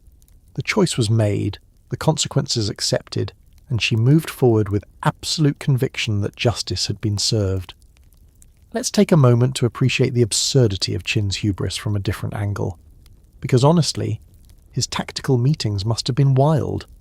Picture Chin sitting around with his advisors, maps spread out discussing the final push to complete his conquest. Someone mentions that the Avatar might intervene, and Chin probably waved it off with supreme confidence. The Avatar? Please. She'll show up, do some impressive bending to demonstrate her power, give a speech about balance and harmony, and then we'll negotiate. Avatars don't actually fight wars, they mediate them. We'll give her some concessions, I'll promise to be a benevolent ruler or whatever, and she'll leave satisfied that she solved the problem peacefully. His advisors probably nodded along, because historically he wasn't wrong. Avatars generally did try to solve problems without violence. They were supposed to be above the petty conflicts of nations, spiritual authorities who transcended normal politics. Nobody told Chin that this particular avatar had learned philosophy from an immortal assassin and approached conflict resolution the way most people approach removing a splinter, quickly, decisively, and with minimal concern for the splinter's preferences. So he marched to that peninsula, probably feeling pretty good about his chances. Sure, the Avatar was there, but the Avatar was just one person, and he had an army. Worst case scenario, she'd put on a light show with some elemental bending and they'd talk it out. Best case, she wouldn't even show up and he'd complete his conquest without interference. Then the ground started splitting apart and Chin realized he'd made a fundamental miscalculation about who he was dealing with. The look on his face must have been priceless. That moment of dawning comprehension that the Avatar wasn't here to negotiate, wasn't going to find a peaceful solution, was just straight up separating an entire landmass to stop him, and didn't care if he went down with it. Even then, even with the earth literally crumbling beneath his feet, he chose pride. Chose to fall rather than surrender, chose death over admitting the Avatar had beaten him. And in a twisted way, you almost have to respect the commitment, even if the choice was monumentally stupid. Kyoshi probably watched him fall and felt... what? Relief that the threat was ended? Grief that it had to come to this? Satisfaction that justice was served? All of the above, probably, mixed together in ways that would become familiar over her long life, the complex emotional aftermath of doing something necessary that also feels terrible. But here's what she didn't feel. Doubt. She didn't wonder if there was another way, didn't torture herself with what-ifs, didn't let guilt paralyze her into inaction for future threats. Lao Ge had taught her better than that. Accept the choice, accept the consequences, release your attachment to being seen as purely good, and move forward. The weight of that choice through 230 years of life is hard to comprehend. Imagine living for over 2 centuries, watching the world change and evolve, seeing your decision analysed and debated and argued about by historians and philosophers and Avatar fans who weren't even born in the same era as you. Every time someone mentions Chin, every time Avatar succession comes up, every time a new Avatar faces a similar choice, your name gets invoked, your decision examined, your legacy questioned. And through all of it, Kyoshi never backed down from what she did. She appeared to Aang, unapologetic as ever, and owned it completely. That takes a kind of moral certainty that most people never achieve, a conviction so absolute that centuries of second-guessing from others can't shake it. Whether you think that makes her wise or dangerous probably depends on your own philosophy. Is moral certainty a strength or a flaw? Is refusing to apologize for necessary violence admirable conviction or troubling lack of empathy? These are the questions Kyoshi's legacy forces us to confront, and there aren't easy answers. What's undeniable is that her choice worked. Chin's conquest ended, the Earth Kingdom stabilized, and the message was sent clearly to every would-be conqueror. The Avatar might negotiate with you, Or she might create new geography and let you fall to your death. Your choice, really. But maybe consider peaceful cooperation. The tactical implications were huge. Future warlords had to factor in the possibility that the Avatar wouldn't play by the expected rules, wouldn't limit herself to non-lethal responses, wouldn't hesitate if decisive action became necessary. That uncertainty, that knowledge that Kyoshi had set a precedent for Avatar violence, probably prevented conflicts just by existing. Why start a war of conquest when the Avatar might just kill you? Of course, this also meant future Avatars inherited the burden of that precedent. Every time they chose mercy, every time they negotiated instead of fighting, every time they found a peaceful solution, people would wonder why they weren't being more like Kyoshi. And every time they considered violence, they'd be compared to her, measured against the Avatar who killed without apology. That's the double-edged legacy she created. Permission for future Avatars to use force when necessary, but also pressure to live up to her decisiveness and certainty. It's a heavy inheritance, the knowledge that the most famous Avatar killing in history set the bar for what necessary force looks like. Kyoshi Island stands today as a permanent reminder of that choice, literal geography shaped by Avatar power used to deadly effect. The people who would eventually settle there, the culture that would develop, the Kyoshi warriors who would carry on her legacy, all of it built on land created in the moment she chose justice over mercy. And maybe that's fitting. Maybe the best monuments to difficult choices aren't statues or plaques, but functioning communities built on the foundations of hard decisions made by people willing to carry the weight. Kyoshi Island isn't a memorial to violence. It's proof that sometimes breaking things, including the Earth itself and the lives of tyrants, creates space for something better to grow. But one warlord, however significant, was just the beginning of Kyoshi's problems. Chin represented a clear threat, a straightforward case of stopping someone who needed to be stopped. The challenges that came after would be more complex, more ambiguous, more likely to reveal the limitations and dangers of her philosophy. Creating the Dai Li seemed like stopping Chin, a clear problem requiring decisive action. Except institutions don't die when you separate them from the mainland. They evolve, they corrupt, they become threats you never anticipated when you created them. And Kyoshi, living long enough to see the consequences of her choices play out across centuries, would have to reconcile her absolute conviction with the very real ways her decisive actions sometimes created new problems while solving old ones. But we're getting ahead of ourselves. Right now, standing at that peninsula, watching Chin fall, Kyoshi had proven what she believed, that the Avatar could kill when necessary, that justice sometimes demands blood, that peace achieved through overwhelming force is still peace. The world would never look at the Avatar the same way again. And Kyoshi, for better or worse, had ensured that her name would be remembered forever as the Avatar who crossed the line everyone else had feared to approach. No apologies, no regrets. Just the truth, simple and unavoidable. She killed Chin the Conqueror, and nothing would ever be the same. Here's the thing about decisive action and overwhelming force. They're great for solving immediate problems, but institutions don't die when the crisis ends. They evolve, they adapt, and sometimes, often, actually, they become the exact thing they were created to prevent. Kyoshi learned this lesson the hard way, and it took about 200 years for the full consequences to become apparent. Ba Sing Se was burning. Not literally, not with actual fire consuming the lower rings, but with chaos that felt just as destructive. Criminal uprisings spreading through the districts like a plague, organised gangs controlling entire neighbourhoods, the Earth Kingdom's greatest city descending into lawlessness, while the ruling class retreated behind higher walls and pretended everything was fine. The impenetrable city was being consumed from within, and traditional law enforcement was either too corrupt or too overwhelmed to stop it. This is the kind of problem Kyoshi had been solving her entire Avatar career. A clear threat, obvious bad actors, a situation where talking wouldn't help because the criminals weren't interested in negotiation. They were interested in profit and power and control. She'd dealt with warlords and tyrants and bandits, always with the same approach. Identify the threat, apply overwhelming force, restore order, move on to the next crisis. Except Ba Sing Se was different. It wasn't one warlord she could drop off a cliff, or one army she could scatter with earthbending. It was a systemic problem, rot that had spread through the social infrastructure, the kind of issue that needed a permanent solution rather than a temporary display of avatar power. So Kyoshi, applying the same decisive philosophy that had defined her entire approach to being the Avatar, created an institution. An elite force trained in combat, investigation, and cultural protection. Agents who could move through Ba Sing Se's underworld, who understood the criminal networks, who had the skills and authority to dismantle threats before they grew into full-scale chaos.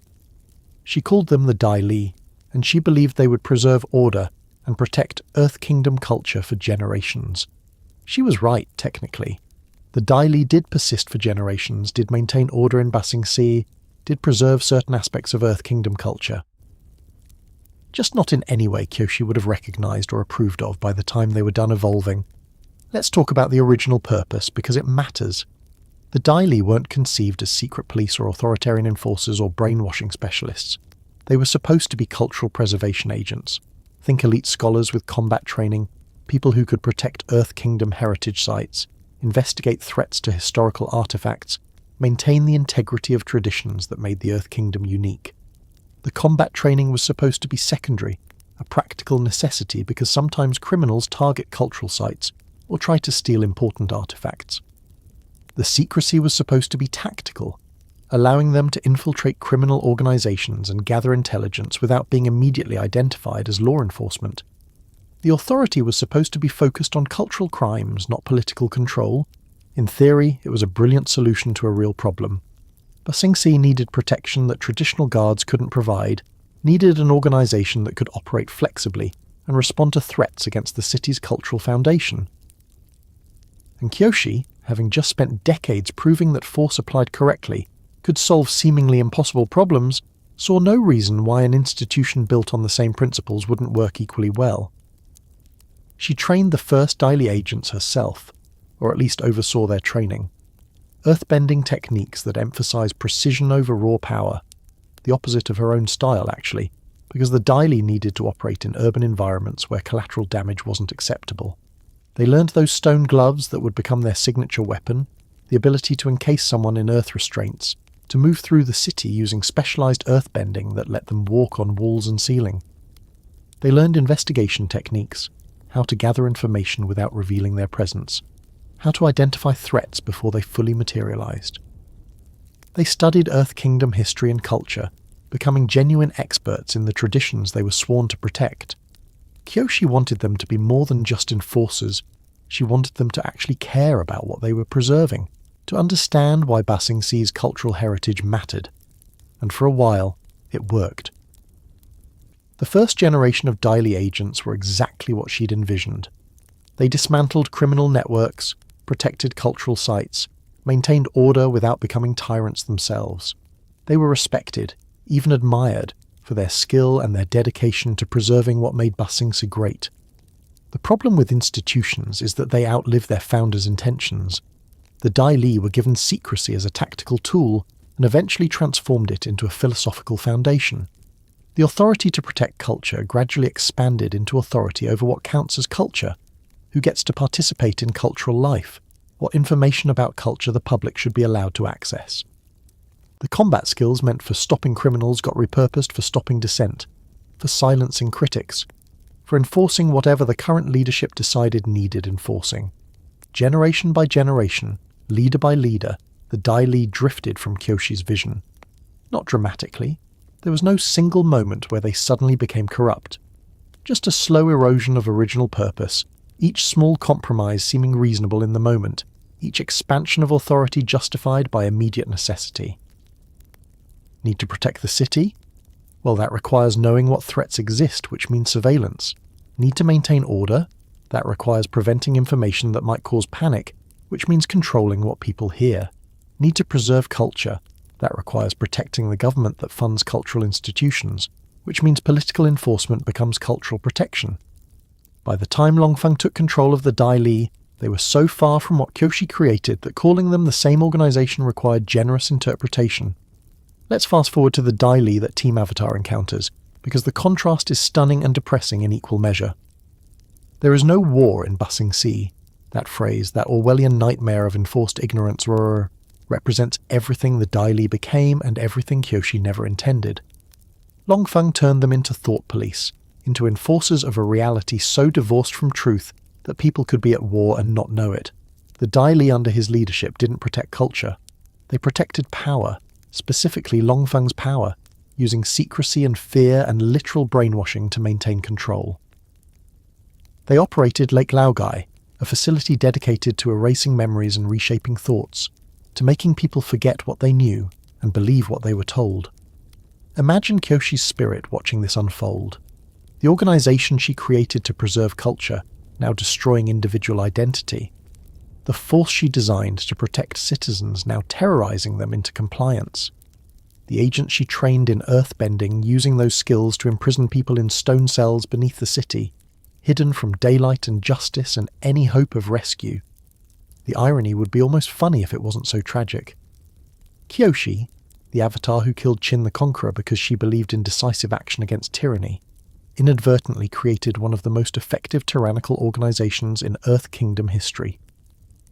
The woman who refused to apologize for her choices left a legacy that required apologies she'd never be alive to give. Did she know? Did she see the potential for abuse when she was training those first Dai Li agents? This is the question that haunts her legacy more than Qin's death ever did. Because with Qin, you can argue about whether killing was necessary, but at least the intention was clear: stop a tyrant. With the Dai Li, the intention was good, the execution was sound, and the result was catastrophic anyway. How do you reconcile that?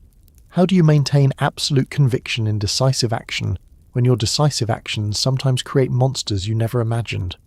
Kyoshi lived for 230 years, long enough to see the Dai Li's early successes, their effective dismantling of criminal networks, their genuine contributions to preserving Ba Sing Se's cultural heritage, but also long enough to see the first signs of corruption, the first instances of authority being abused, the first hints that maybe giving this much power to a secret organization wasn't without risks. The novel suggests she had concerns, that she wasn't blind to the potential for corruption.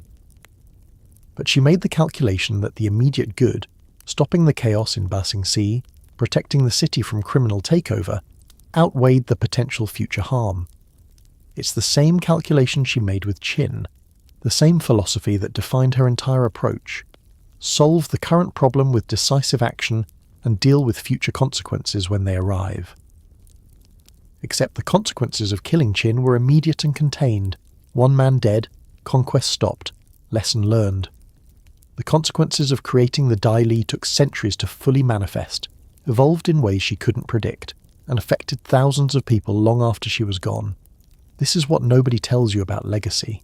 The good you do dies with you, but the institutions you create live on, and sometimes they become the evil you spent your life fighting. The Avatar's burden is that your solutions outlive you. Aang froze himself in an iceberg and woke up to find the Fire Nation had spent a century becoming exactly the threat he would have prevented if he'd been there. Roku failed to stop Sozin and watched his mistake consume the world. Kuruk ignored spiritual threats until they consumed the person he loved most. Every avatar leaves messes for their successor to clean up. But Kyoshi's mess was special because she created it intentionally, with full knowledge and careful planning. The Dai Li weren't an accident or a failure of attention. They were her solution, implemented with the same confidence and conviction she brought to every decision. And watching them transform from protectors to oppressors must have been like watching a child you raised grow into a stranger who uses everything you taught them for purposes you'd never condone. Let's connect this to what Team Avatar finds in Ba Sing Se, because the emotional weight of Kyoshi's failure becomes visceral when you see what her creation became. Jet gets brainwashed in Lake Laogai, his memories torn apart and reconstructed until he can't trust his own mind. Appa gets stolen and hidden in Dai Li custody, trapped in darkness while Aang searches desperately. Citizens of Ba Sing Se live in enforced ignorance, whole sections of the city unaware that their nation is at war, that refugees are fleeing Fire Nation aggression, that the world is burning while they're told everything is peaceful. The Dai Li maintain this lie through systematic oppression. They arrest anyone who speaks about the war. They intimidate refugees into silence. They disappear people who ask too many questions. And they do it all with the earthbending techniques Kyoshi taught them, with the authority she granted them, in the name of protecting Ba Sing Se's cultural integrity. That last part is particularly twisted. Longfeng genuinely believes he's protecting Ba Sing Se by keeping its citizens ignorant, by maintaining the illusion of peace even as war rages outside the walls. In his mind, he's probably following Kyoshi's original mandate, preserving the city's unique culture, which includes its sense of being above the petty conflicts of other nations. If people knew about the war, they might panic, might demand action, might disrupt the careful social order that makes Ba Sing Se function. It's Kyoshi's philosophy of decisive action twisted into its nightmare opposite. Decisive inaction, forcing peace through ignorance, protecting people by denying them agency and truth. And the worst part, it's effective. Ba Sing Se remains stable under Dai Li control, remains culturally distinct, remains functioning even while the rest of the Earth Kingdom crumbles. Longfeng's tyranny works, at least in the narrow sense of maintaining order and preventing chaos. He's applied Kyoshi's lessons about force and control and decisive action to create exactly the kind of stable, ordered society she valued, just not with anything resembling justice or freedom or respect for human autonomy. This raises uncomfortable questions about power and institutions that don't have easy answers. Was Kyoshi right to create the Dai Li even knowing the risk of corruption? Is an institution that does good for a century, but becomes evil for another century a net positive or negative? Should leaders refuse to create powerful organizations because of potential future abuse, even if that means accepting immediate harm? Kyoshi would probably argue yes, she was right to create them. The immediate chaos in Ba Sing Se was real, the threat to cultural heritage was genuine, and the Dai Li successfully addressed both problems for generations. That they eventually became corrupt doesn't negate the good they did, and refusing to solve real problems because of hypothetical future corruption would be its own form of moral failure. But then you visit Lake Laogai. You see Jet's empty eyes as he struggles to remember what they made him forget. You watch the Dai Li arrest people for speaking truth, enforce lies through violence, serve a system that values control over compassion. And you wonder if maybe some solutions are too dangerous to implement, if maybe some problems should be solved differently, even if the alternative is messier and less decisive. Picture Kyoshi's spirit in the Avatar state lineup, watching Aang deal with the Dai Li's corruption. What does she feel? Guilt that her creation became this? Anger that Longfeng perverted her vision? Resignation that this is just how institutions work? They all corrupt eventually, but you create them anyway because the alternative is worse? Or does she still believe she made the right choice? That the Dai Li's century of legitimate cultural protection outweighs their eventual corruption? That Aang's job is to reform them back to their original purpose, rather than condemn their existence? We don't get that scene in the show, don't get to hear Kyoshi's take on what the Dai Li became. But based on everything we know about her philosophy, she probably owns it the same way she owned killing Qin. Yes, the Dai Li became corrupt. Yes, she created them knowing the risk. Yes, she'd do it again because the alternative, letting Ba Sing Se descend into chaos, wasn't acceptable. Whether you find that admirable or horrifying probably depends on whether you think intentions matter more than outcomes. The Dai Li also reveals something crucial about Kyoshi's limitations. She was brilliant at identifying immediate threats and neutralizing them with overwhelming force. She was less good at anticipating how power structures evolve over time, how good intentions curdle into authoritarianism, how the tools you create to protect people can be turned against them. This isn't a failure of intelligence or foresight. It's a fundamental limitation of the decisive action philosophy. When you're focused on solving problems quickly and effectively, when you value results over process, when you believe that strong institutions maintained by force are preferable to weak institutions vulnerable to chaos, you create systems that are very good at maintaining control and very bad at checking their own power. The Dai Li had no oversight, no accountability, no mechanism for citizens to challenge their authority. Kyoshi designed them that way intentionally, because effective secret police can't be effective if they're constantly second-guessed by people who don't understand the threats they're facing. Give them the authority to act decisively, trust their training and judgment, and they'll protect the city. What she didn't account for was, what happens when their judgment changes? What happens when the threat they're facing becomes the people questioning their authority? What happens when protecting the city transforms into protecting their own power, And here's the really uncomfortable part. Maybe she did account for it. Maybe Kyoshi looked at the risk of eventual corruption and decided it was worth it anyway. Maybe she believed that even a corrupted Dai Li would be preferable to no Dai Li, that order maintained through oppression beats chaos even if the oppression is unjust. That would be consistent with her philosophy. Justice over peace, force over negotiation, decisive action over perfect solutions. If the choice is between creating an institution that might become tyrannical or accepting ongoing chaos that definitely harms people, create the institution and let future avatars deal with the tyranny if it happens. It's ruthlessly pragmatic in a way that makes sense if you believe the avatar's job is solving problems rather than ensuring perfect outcomes. But it's also deeply troubling because it treats people as variables in a calculation rather than as individuals with rights and autonomy. The Dai Li under Longfeng don't see citizens as people to protect. They see them as elements to control, problems to manage, variables that need to stay within acceptable parameters. And that dehumanization, that reduction of people to problems requiring management, it's not far removed from Kyoshi's approach to threats. Qin wasn't a person with complex motivations who might be redeemed. He was a problem requiring elimination. The Dai Li weren't people who might abuse power. They were a solution to chaos that needed implementing. When you consistently frame situations in terms of problems and solutions rather than people and relationships, you create systems that are efficient and soulless, and eventually oppressive. Of course, Kyoshi would probably point out that she was dealing with actual problems that required actual solutions, and hand-wringing about process doesn't help when criminals are literally destroying your city, which is fair.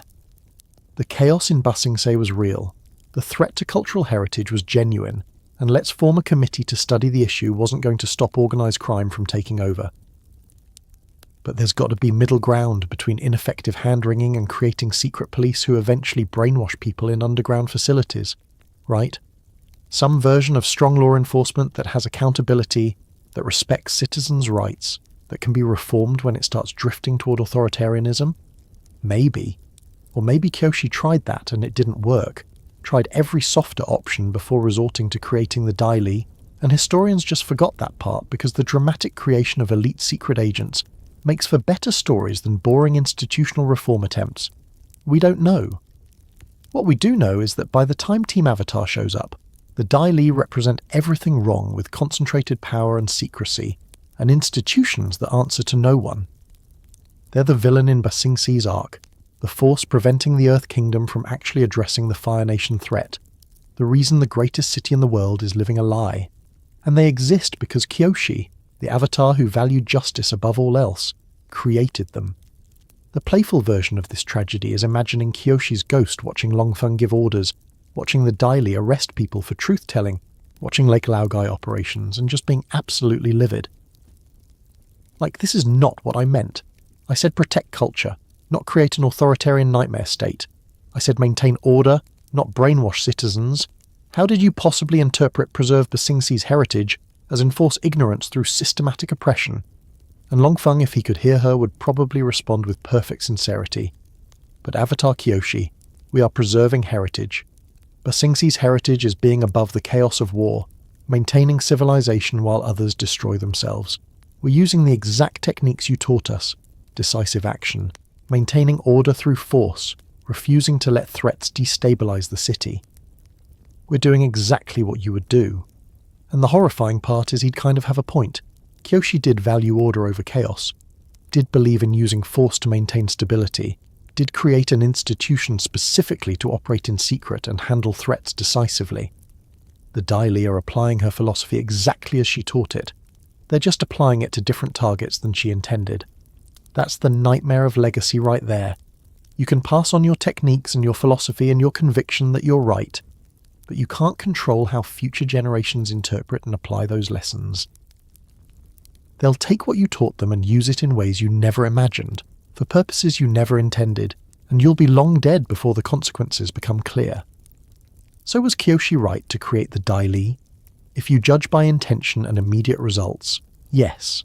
She identified a real problem, implemented an effective solution, and Ba Sing Se stabilized as a result.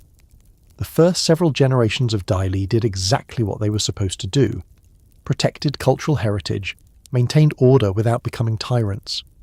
If you judge by long-term consequences and overall impact, maybe not.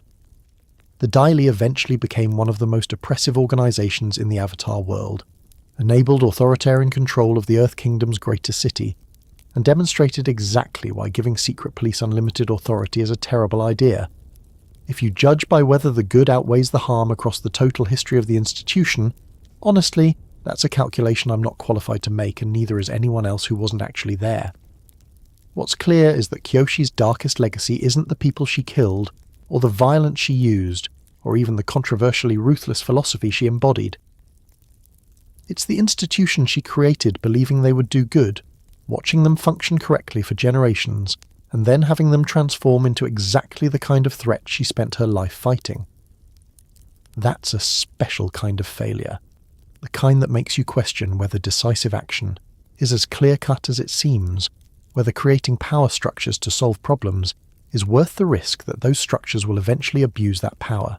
And Kyoshi, living for 230 years, had plenty of time to watch her creation drift from its original purpose and contemplate whether she'd made a terrible mistake that no amount of justification could fix. Or maybe she watched it happen and still believed she was right. Maybe she accepted the Dai Li's eventual corruption as tragic but inevitable, the price of actually solving problems rather than endlessly debating perfect solutions that never materialize. Maybe she carried that guilt for centuries and decided it was still worth it because the alternative, letting Ba Sing Se burn, wasn't acceptable. We don't know. But the Dai Li stand as permanent proof that even the most decisive avatar, even someone who lived longer than any successor and had more experience than anyone should ever accumulate, even she couldn't prevent her solutions from becoming problems for someone else to solve. And Team Avatar, dealing with Longfang's tyranny and Lake Laogai's horrors and the systematic oppression of an entire city, they're cleaning up Kyoshi's mess, solving the problem she created while trying to solve a different problem, dealing with consequences she probably never imagined when she first trained those agents centuries ago. That's the burden of being the Avatar, really. Your mistakes outlive you, and somewhere down the line, some other poor person with glowing eyes and the weight of the world on their shoulders has to figure out how to fix what you broke, while also dealing with their own impossible challenges. Kyoshi created the Dai Li believing she was protecting Ba Sing Se, and she was for a while. But institutions don't stay pure, power doesn't check itself, and the line between protection and oppression is a lot thinner than anyone wants to admit. That's the legacy she left. Not just the victories and the righteous kills and the decisive actions that solved immediate crises, but also the proof that even avatars make mistakes that ripple through centuries, creating harm they never intended from solutions that seemed so obviously right at the time. Let's talk about what it means to fall in love with someone when you know you're going to outlive them by centuries. Kyoshi and Rangi's relationship didn't start with romance. It started with a servant girl trying not to drop laundry, and a Fire Nation bodyguard who saw her as an actual person, instead of mobile furniture. But somewhere between those early conversations in Yokoya's gardens and the revelation that Kyoshi was the Avatar, something shifted. Recognition became respect, respect became friendship. Friendship became something neither of them had words for at first. Picture them in the early days, after the truth came out, after everything shattered. Kyoshi was drowning in expectations and terror and the weight of a destiny she'd never wanted. The sages were scrambling, Jianzhu was manipulating, Yun was descending into madness, and the entire political establishment of the Earth Kingdom was trying to figure out how to handle an avatar who couldn't even earthbend properly yet. And Rangi was there. Not as a duty, not as an assignment. The Avatar didn't need a bodyguard from Avatar Yun's former security detail. She stayed because she chose to, because somewhere in the chaos, Kyoshi had become someone worth protecting, for reasons that had nothing to do with her role as the Avatar. Their first real moment probably happened during training, Rangi teaching Kyoshi firebending, moving through forms together, the kind of physical proximity that makes you aware of every breath, every movement, every point of contact between bodies learning to move in sync. Fire is the element of passion, and there's something intensely vulnerable about learning to create and control it with someone you trust. Imagine Rangi adjusting Kyoshi's stance, hands on her shoulders guiding her position, close enough that Kyoshi could feel the heat radiating from her, close enough to notice that Rangi's breathing had changed, that her professional detachment was slipping, that the air between them felt charged with something that had nothing to do with firebending. And Kyoshi, tall and awkward and convinced she was fundamentally unlovable because even her parents hadn't wanted her. Kyoshi realizing that this brilliant, disciplined, impossibly competent woman was looking at her like she mattered. Not as the Avatar, not as a political necessity, but as Kyoshi, the person beneath the power, the girl who broke pottery and doubted herself and carried wounds that bending couldn't heal. Their first kiss probably happened in a moment of vulnerability, maybe after a particularly difficult training session, after Kyoshi had failed at something and was spiraling into self-doubt. Maybe after a close call with Jianzhu's schemes, when mortality felt immediate and wasting time on fear seemed stupid. Maybe just a quiet evening when they both stopped pretending they didn't feel what they felt. However it happened, it changed everything. Because falling in love when you're the Avatar isn't like normal romance. There's no privacy, no simple courtship, no progression from dating to commitment without the entire world having opinions about it. And falling in love with someone from the Fire Nation, when you're the Earth Kingdom Avatar, adds extra layers of political complexity that would make most people back away slowly. But Kyoshi had already proven she didn't care much about what other people thought she should do. She killed Qin the Conqueror, while the world expected negotiation. She trained with an assassin while sages wanted traditional spiritual masters.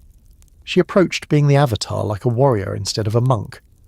Of course she was going to fall in love with whoever she wanted, political implications be damned. Rangi came from Fire Nation military nobility.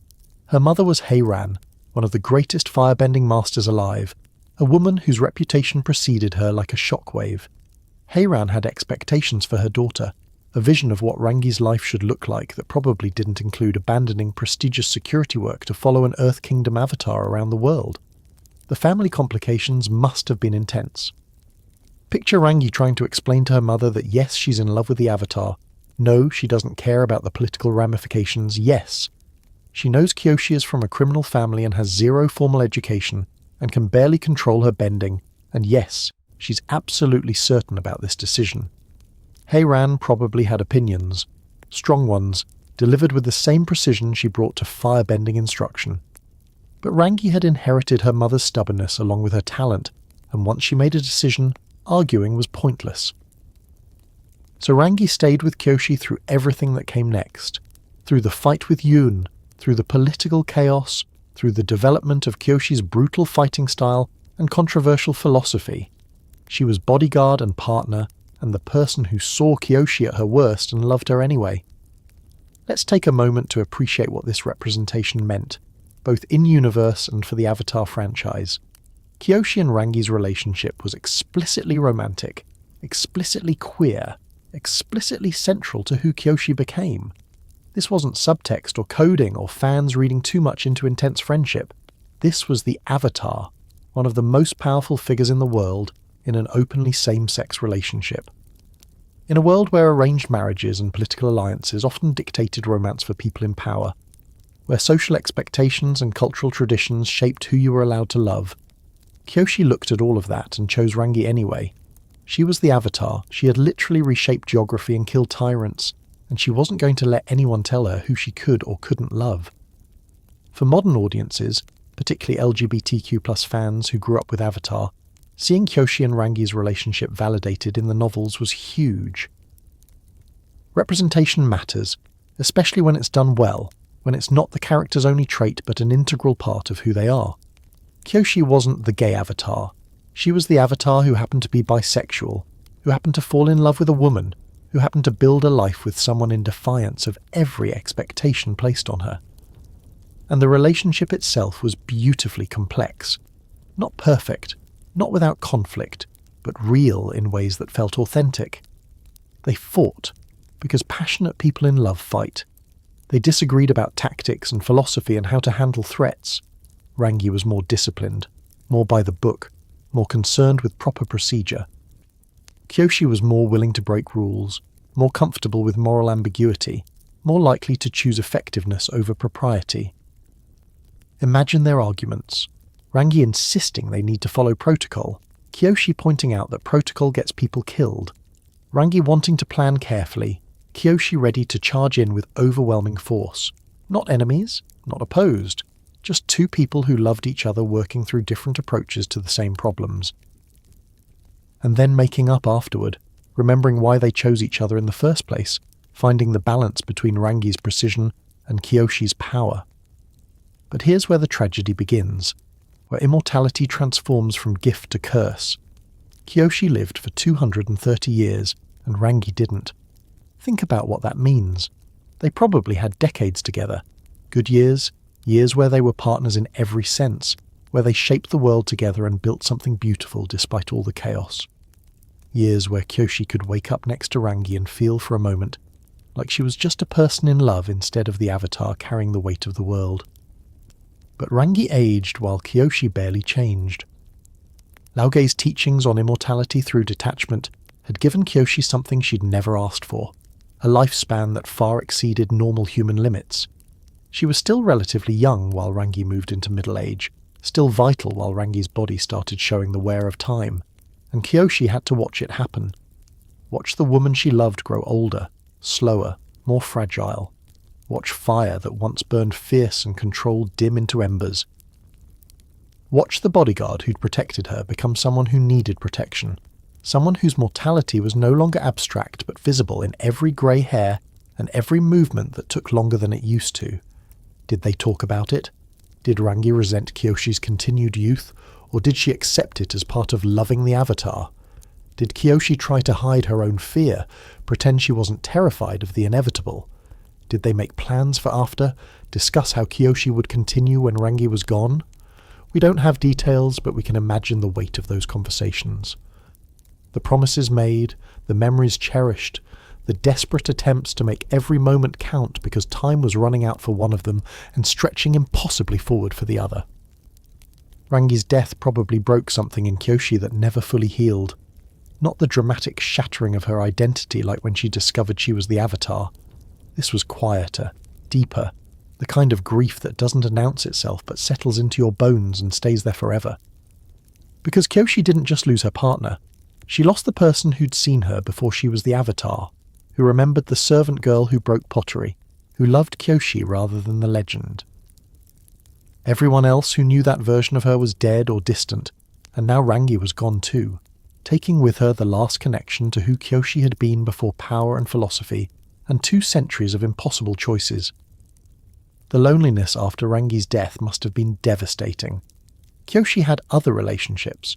You don't live for 230 years without forming other connections, finding other moments of intimacy and companionship. But none of them were Rangi.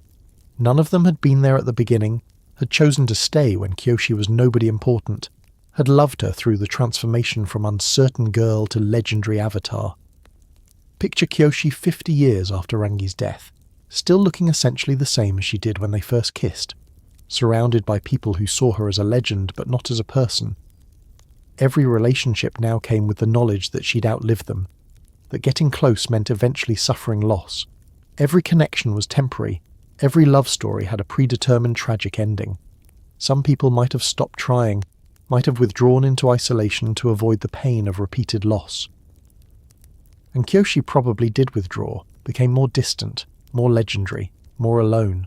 But she also kept living, kept forming connections even knowing they'd end, because the alternative, 2 centuries of complete isolation, was somehow worse than 2 centuries of intermittent grief. The burden of memory became its own special torture. 230 years of mistakes, victories, losses. People she'd saved who aged and died. People she'd killed who stayed frozen at the moment of their death. Civilization she'd protected that evolved and changed beyond recognition. Languages that shifted, customs that disappeared, entire generations who grew up knowing her only as a story their grandparents told. Kyoshi remembered all of it. The early chaos with Yun, the fight with Jianzhu, creating the Dai Li, killing Qin, every major choice and every small moment in between. She carried memories that no one else alive shared, experiences that became more distant from current reality with each passing decade. Imagine trying to explain your grief to someone born 100 years after your love died. Imagine wanting to talk about Rangi and realizing that everyone who knew her, everyone who understood what she meant, they're all gone. You're alone with your memories, and the memories themselves start to feel unreal because there's no one to confirm them. No one to say, yes, I remember that too. That's the price of immortality. Not just outliving people, but outliving entire contexts, entire shared realities. Becoming a walking museum of a world that no longer exists, remembered by others as history while you remember it as yesterday. Kyoshi's later years were marked by increasing withdrawal from public life. She was still the Avatar, still responded to major threats, still maintained her role as keeper of balance. But she was less involved in day-to-day politics, less likely to engage with people who saw her as a symbol rather than a person. The legend grew while the woman behind it became more isolated. She was probably tired. Not physically. Laogai's teachings kept her body functioning long past its natural limit, but emotionally, spiritually, tired of watching people die, tired of making impossible choices, tired of carrying weight that never got lighter no matter how long she bore it. Did she regret living so long? Did she wish she'd died with Rangi, or at least closer to a normal lifespan? Or did she see the extended life as necessary, as more time to serve as the Avatar, more opportunities to maintain balance even if it cost her everything personally? We don't know, but we know she kept going, kept living even when everyone she'd loved was gone, kept serving as the Avatar even when the world barely remembered why that mattered. And here's the question that haunts her entire story. Is it worth it? Is living for 230 years, accumulating all that experience and wisdom and power, worth losing everyone you love? Worth the loneliness of being the last person alive who remembers entire eras? Worth becoming more legend than person, more symbol than individual? Kyoshi would probably say yes, because she always believed duty mattered more than personal happiness. The Avatar's job is to serve the world, and she did that for longer than any Avatar before or since. If the price was personal suffering, if it meant dying alone after watching everyone she cared about age and disappear, well, that's just what being the Avatar costs sometimes. But the romantic in all of us wants to believe she had doubts. That sometimes, in quiet moments, she thought about Rangi and wondered if all the years after were worth the years without her. That she questioned whether immortality was a gift or a curse, whether Laogai's teachings had freed her from death or trapped her in existence. The playful version of this tragedy is imagining Kyoshi, 200 years old, watching young couples fall in love and just being like, enjoy it while it lasts because one of you is going to die and the other one has to keep going. And if you're really unlucky, you'll live long enough to forget what their voice sounded like. Great relationship advice from the Avatar who loved and lost and kept loving anyway, because apparently she was a masochist for emotional pain on top of everything else. But honestly, there's nothing funny about watching the person you love age and die while you stay young. There's nothing playful about loneliness that stretches across centuries. Kyoshi's immortality, her impossibly long life, wasn't a superpower or a blessing. It was a sentence she served for 230 years, and the crime was being too effective at Laogai's teachings on detachment. Because here's the ultimate irony. Laogai achieved immortality by detaching from everything, releasing all bonds and connections until death forgot about him. But Kyoshi never fully detached. She loved Rangi, cared about the world, formed connections even knowing they'd end. She achieved extended life while keeping enough attachment to feel every loss, to carry every grief, to remember everyone she'd ever cared about and know they were gone. That's not immortality. That's just a really, really long time to experience loss. Her final years were quiet, according to records. The legendary Avatar who'd killed tyrants and created institutions and reshaped geography, she died peacefully, far from the conflicts and chaos that had defined her active life. Maybe she was ready. Maybe after 230 years, after Rangi and everyone else she'd loved had long since passed, maybe death finally felt like relief instead of tragedy.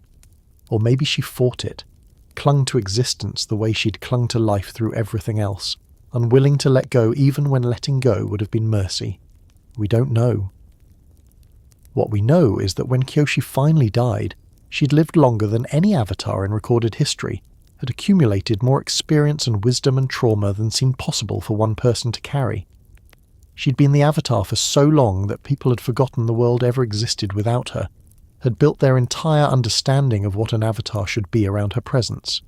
And then she was gone, leaving behind institutions that would corrupt, a philosophy that would challenge future avatars, and the ghost of a love story that proved even immortals can't escape heartbreak. Rangi got maybe 50 or 60 years. Kyoshi got 230. But in the end, they both died, both returned to the cycle. Both became memories preserved only in records and in Kyoshi's own past life presence within the avatar state. The question isn't whether immortality is worth it. The question is whether love is worth it when you know it ends.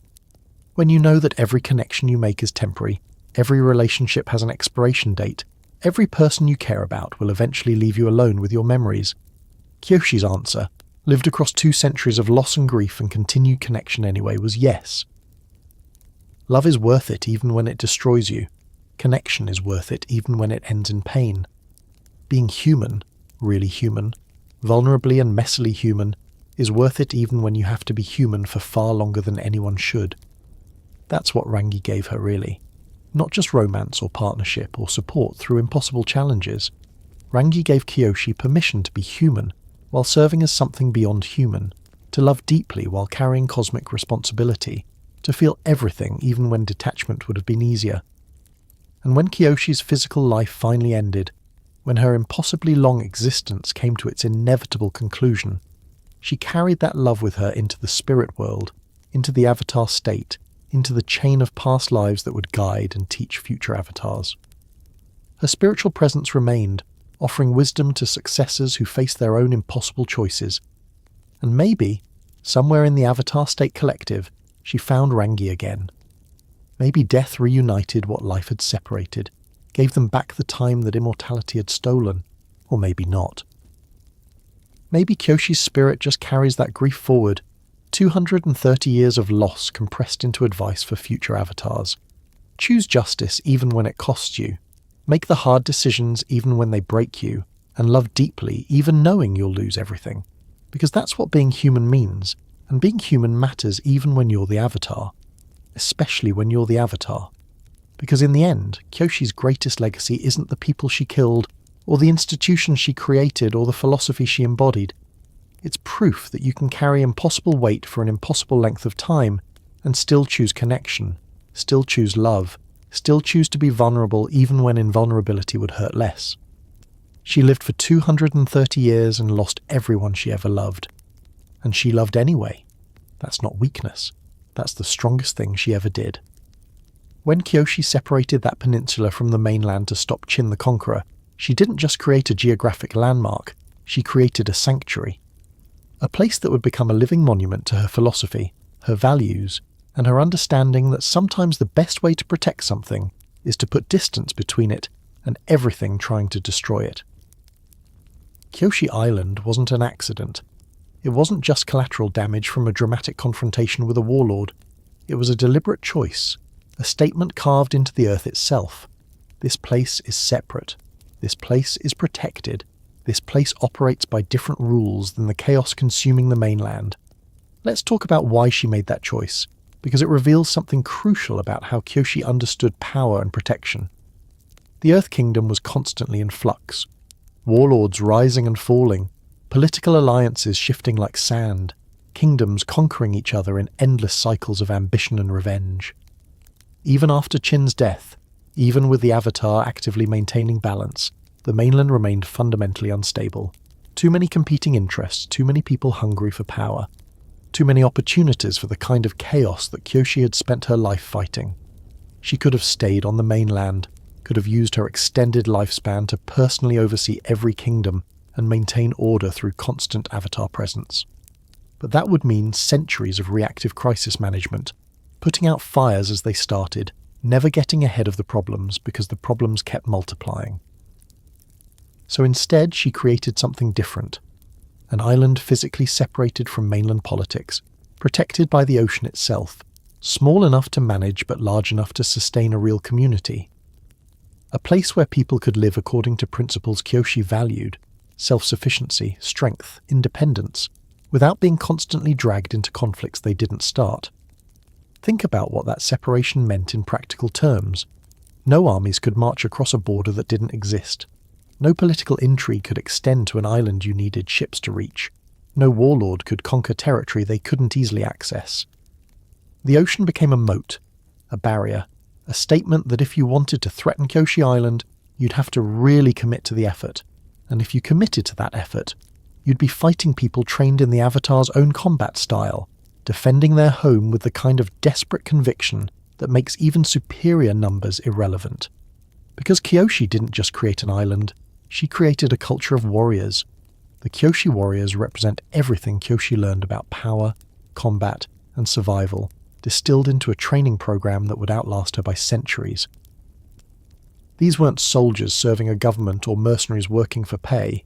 These were women, specifically women, which was radical in itself, defending their home with techniques passed down directly from the Avatar herself.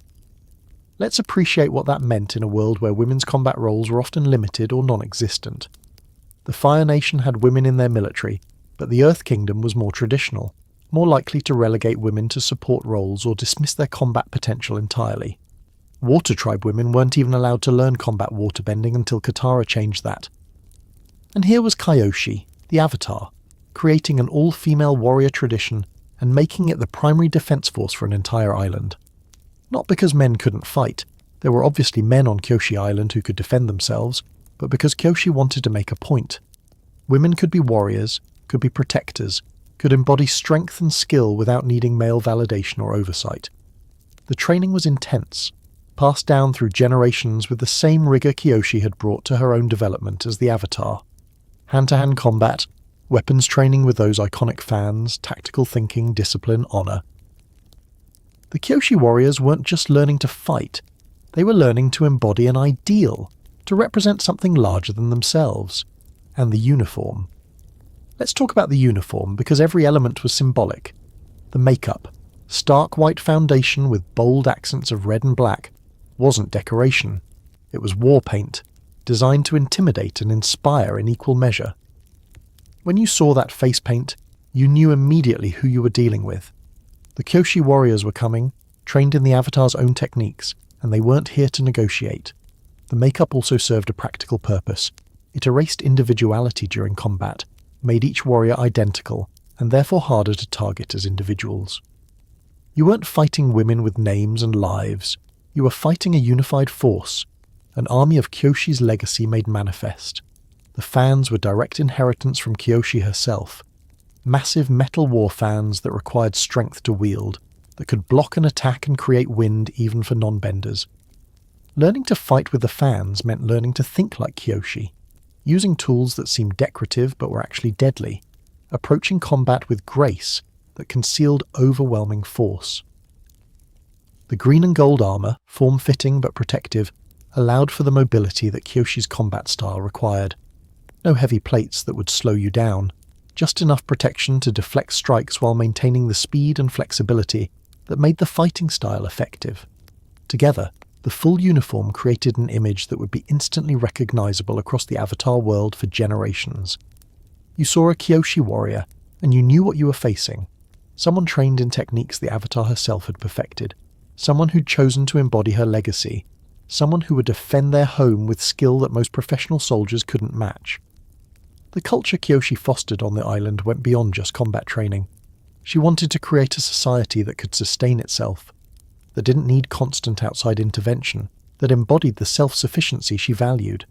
Kyoshi Islanders learned to fish, to farm, to build and repair their own structures. They developed their own customs, their own identity distinct from the mainland Earth Kingdom. They weren't trying to be a miniature version of Ba Sing Se or any other Earth Kingdom city. They were building something new, something that reflected Kyoshi's vision of what a community could be. Self-sufficiency meant independence. If you could feed yourself, defend yourself, maintain your infrastructure without relying on mainland support, you couldn't be controlled by threatening to withdraw that support. Kyoshi had seen too many communities fall because they were dependent on systems that failed them. Her island would stand on its own. Strength wasn't just physical, it was mental, emotional, spiritual. The ability to face hardship without breaking, to maintain your values under pressure, to protect what matters even when the cost is high. Every generation of Kyoshi Islanders grew up hearing stories about the Avatar, learning what she stood for, understanding that strength meant choosing to do right even when wrong would be easier. Honor tied it all together. Your word meant something. Your commitments were sacred. Your role as protector of the island was a responsibility you upheld even when no one was watching. The Kyoshi warriors didn't fight for glory or conquest. They fought to protect their home and the people in it. That distinction mattered, separated them from the countless soldiers and mercenaries who fought for whoever paid them, and for generations, it worked. Kyoshi Island remained independent while kingdoms rose and fell on the mainland. They stayed out of conflicts that didn't concern them, defended themselves when threats appeared, and lived according to principles their founder had established centuries earlier. The isolation was both triumph and tragedy. Triumph because the island genuinely did stay safe, did preserve a culture and way of life that might have been destroyed if they'd remained connected to mainland chaos. The Kyoshi warriors maintained their traditions, their skills, their identity across generations without being corrupted or conquered, or absorbed into larger political structures. But tragedy because isolation also meant limited growth, limited cultural exchange, being cut off from developments and innovations happening elsewhere. The island preserved Kyoshi's vision so faithfully that they almost became a museum, a living monument to her legacy that didn't evolve much beyond what she'd established. And there's something deeply lonely about that, about creating a sanctuary and then watching it stay exactly as you made it for centuries. Did Kyoshi visit after Rangi died, seeking connection to something she'd built that still existed? Did she feel pride at how well they'd maintained her traditions, or sadness that they'd become frozen in time? Flash forward to when Team Avatar arrives, and you see both the triumph and the limitations of what Kyoshi created. Aang shows up first, crashes into Kyoshi Island while riding the Unagi, because of course his introduction to this place involves chaotic water-based near-death experiences. The Unagi itself is fascinating, this massive sea serpent that serves as both threat and protector. Kyoshi probably arranged that, found a way to ensure the waters around her island had a guardian that would deter casual invasion attempts while also being manageable for islanders who knew how to navigate around it. The Kyoshi warriors capture Aang initially, don't recognise him as the Avatar because he's just a 12-year-old kid with arrows, and honestly their caution makes sense. They've spent generations defending against potential threats, and bald child on a flying bison doesn't scream legitimate Avatar at first glance. But then Suki, the leader of the Kyoshi warriors, starts to understand what they're dealing with. And here's where we need to talk about Suki specifically, because she represents the best of what Kyoshi's legacy could produce. Suki is young, maybe 15 or 16 when we first meet her, but she carries herself with the confidence of someone who knows exactly who she is and what she stands for. She's mastered the combat techniques, internalized the values, but she's also flexible enough to grow beyond them. When she realizes Aang is the Avatar, when she understands the larger conflict with the Fire Nation, she doesn't cling to isolation. She recognizes that sometimes protecting your home means engaging with the wider world.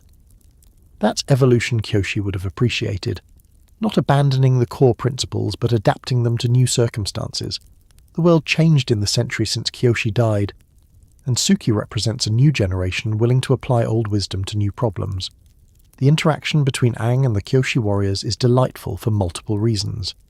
Aang discovers Kyoshi's history, learns about the Avatar who killed Chin the Conqueror, starts to understand that his past lives made very different choices than he's comfortable with. It's his first real confrontation with the weight of Avatar legacy, the realization that being the Avatar means inheriting complicated history you can't escape. And then there's Sokka, and honestly, Sokka's arc on Kyoshi Island deserves its own moment of appreciation.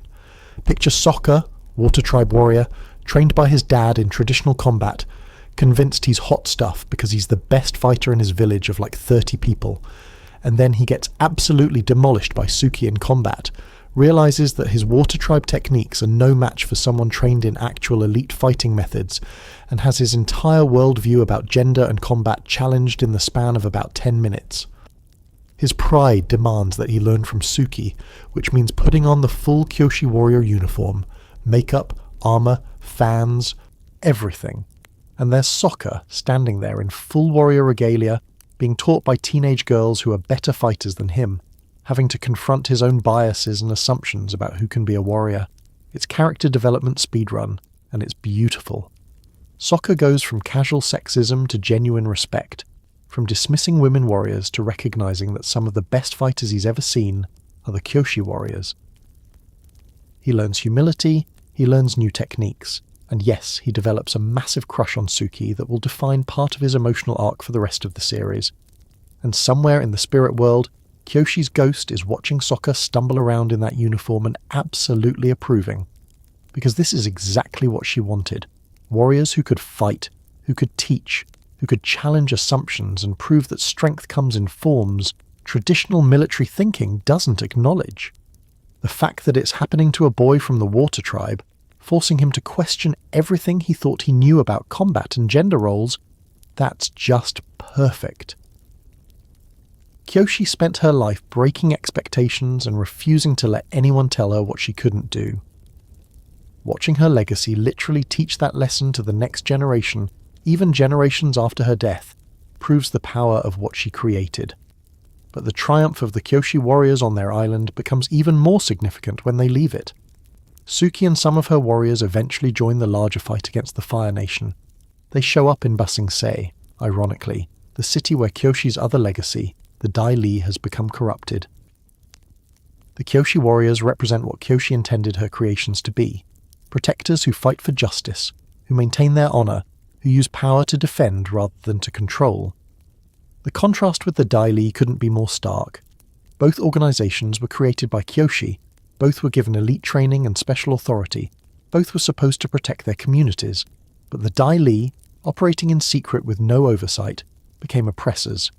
The Kyoshi warriors, operating openly with clear purpose, remained heroes. What made the difference? Maybe transparency. The Kyoshi warriors never hid what they were, never operated in shadows. Maybe accountability. They protected a small community that knew them as individuals, not a massive city where they could disappear into anonymity. Maybe just luck. The right leaders maintaining the right traditions while the Dai Li got corrupted. Or maybe it was the difference between protecting culture through control versus protecting people through strength.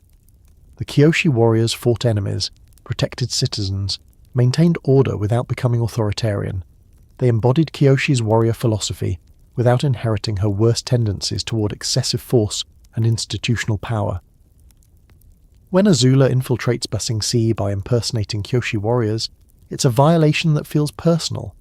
She's not just using a disguise, she's corrupting Kyoshi's legacy, using the symbol of honor and protection to enable conquest and oppression.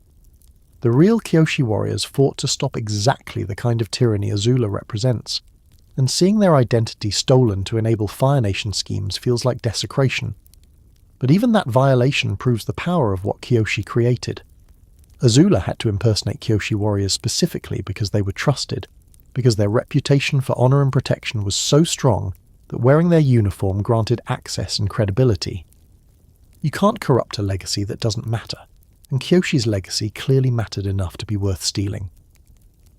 Suki's imprisonment in the boiling rock, her eventual rescue by Sokka and Zuko, her continued fighting alongside Team Avatar, all of it demonstrates that the Kyoshi warriors weren't just island defenders anymore. They'd evolved into heroes in their own right, carrying forward Kyoshi's commitment to justice while adapting to a world she never lived to see. And when the war finally ends, when peace is restored and the world begins rebuilding, the Kyoshi warriors remain. Not as relics of a bygone era, not as museum pieces preserving ancient traditions, but as living proof that Kyoshi's vision of strength and independence and warrior honor still has value. The island itself stands as both monument and home. Tourists probably visit to see the place where the Avatar created new geography, where Chin the Conqueror fell, where centuries of Kyoshi warrior tradition began.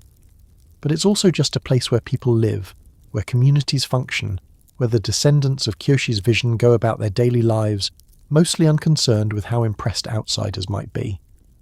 That's maybe the truest success of what Kyoshi created here. Not that it became legendary, lots of things become legendary, but that it remained functional, practical, real. The island didn't just preserve her memory, it created ongoing life, ongoing community, ongoing purpose that extended far beyond her personal existence. Kyoshi died alone, having lost everyone she loved, carrying the weight of choices that created both good and harm. But on Kyoshi Island, her legacy lived in ways she could be proud of. Women training in combat, community sustaining itself, values she cherished passed down through generations. No corruption like the Dai Li, no perversion of her intentions, just honest preservation of a warrior tradition and community independence. The Unity still guards the waters, the island still stands separate from the mainland, the warriors still train in techniques Kyoshi developed centuries ago. And when the world needed heroes, when the Fire Nation threatened everything, the Kyoshi warriors stepped up and proved that her vision of strength and honor and independent protection still mattered. That's the triumph Kyoshi Island represents, legacy that stayed true, that evolved without losing its core, that proved you could create something good that outlasts you without it being corrupted into something terrible. And the isolation. Maybe that was necessary. Maybe keeping distance from mainland politics, from the constant chaos of competing kingdoms, from the temptation to use power for control rather than protection. Maybe that's what allowed the island to preserve what was best about Kyoshi's vision, while avoiding what was worst. The Dai Li got corrupted because they operated in the heart of political power, where every decision was influenced by competing interests and the pressure to compromise values for practical gains. The Kyoshi warriors stayed true because they defended a home they loved from a distance that let them maintain clarity about who they were and what they stood for. So when you look at Kyoshi Island, when you see those warriors training in makeup and armor and fans, when you watch them defend their home or travel the world fighting for justice, you're seeing Kyoshi's best legacy. Not the brutal pragmatism or the willingness to kill or the creation of institutions that could be corrupted. You're seeing the proof that strength and honor and independence can be preserved across generations, that warrior traditions can embody protection rather than conquest, that the best parts of who someone was can outlive the worst. Kyoshi created an island, trained warriors, established values, and then died. But what she created kept living, kept evolving, kept mattering. And somewhere in the spirit world, carried forward in the Avatar state, her presence probably looks at Suki and the other Kyoshi warriors and feels something she didn't often allow herself to feel. Pride without qualification, legacy without regret, proof that at least one thing she created turned out exactly right. The island stands, the warriors train, the legacy continues, and that, more than killing Chin or creating the Dai Li or living for 230 years, might be the most important thing Kyoshi ever did. She created something good that lasted, something that could be pointed to as pure success without needing to qualify or excuse or explain away the harm. Kyoshi Island, where the Avatar who killed without hesitation also built something worth living for. That's the balance she achieved, even if it took an entire island and centuries of tradition to prove it was possible. Death didn't stop Kyoshi from having opinions about how to be the Avatar. If anything, it probably made her more direct about them. Because when you're dead and existing as a spiritual presence within the Avatar state, you don't have time for diplomatic phrasing or worrying about hurting people's feelings. Let's talk about how this works, because the Avatar past life connection is one of the most fascinating aspects of the entire mythology. When an Avatar dies, they don't just disappear into whatever afterlife waits for normal souls. They become part of the Avatar spirit itself, a continuous chain of consciousness stretching back to one, the first Avatar, 10,000 years in the past. Each Avatar carries within them the memories, wisdom, and experiences of every life that came before. It's not like having thousands of people living in your head all talking at once. More like having access to a cosmic library where every book is written by a previous version of yourself. You can call on specific past lives for guidance, channel their knowledge through meditation, or in moments of extreme emotion or danger. They can manifest directly to offer advice. The connection works both ways. Past avatars can observe the current avatar's life, witness their struggles, feel invested in their choices.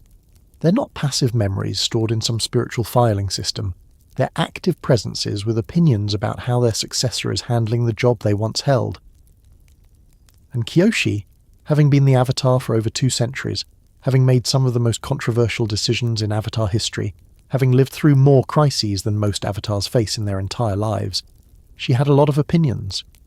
Her most famous intervention, the one that defined how both Aang and the audience understood her legacy, happened during Avatar Day in Book 2.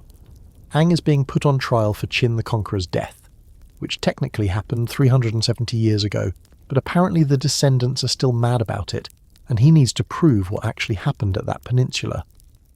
So he goes into the Avatar state to contact Kyoshi directly. to get her testimony about the event that literally created the island bearing her name. And Kyoshi shows up, manifests through Aang with all the imposing presence she carried in life, looks at the people demanding answers about Chin's death, and delivers the line that would echo through the fandom forever. I killed Chin the Conqueror. Not Chin fell during our confrontation. Not the situation resulted in his unfortunate demise. Not even, I was forced to make a difficult choice that led to his death. Just straight up, I killed him. Period. Moving on. The audience watching this happen, both in the courtroom and at home, had the same reaction. Absolute shock. Because up until this point, the Avatar mythology had been built around harmony and balance, and finding peaceful solutions. Aang had been working so hard to solve problems without violence, to prove that the Avatar could maintain balance through wisdom rather than force. And here was one of the most legendary Avatars in history, casually admitting to killing someone, owning it completely, showing zero regret or qualification. Aang's face during this revelation is priceless. You can see him processing the implications, realizing that the Avatar legacy he inherited includes people who made choices he finds morally incomprehensible. He's 12 years old, committed to air nomad pacifism, and his past life just admitted to murder while wearing his body like a puppet.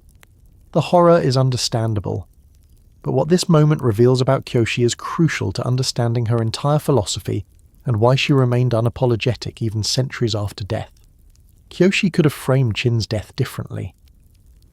She had the rhetorical skills to spin it as necessary defense, as Chin's own choice, as a tragic accident during a justified intervention.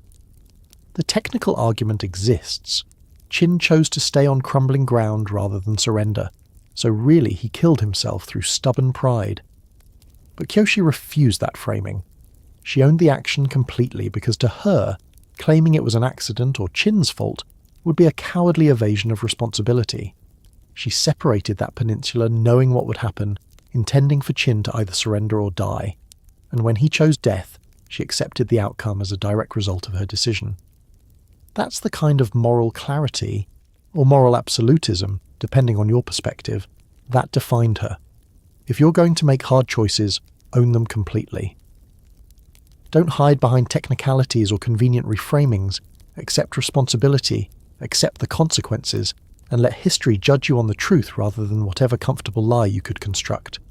It's admirable in a terrifying way. Most people in positions of power try to minimize their role in controversial outcomes, to distribute blame or emphasize extenuating circumstances. Kyoshi just stood there in Aang's body and said, "Yes, I killed him. What else do you need to know?" The contrast with Aang's philosophy couldn't be more extreme.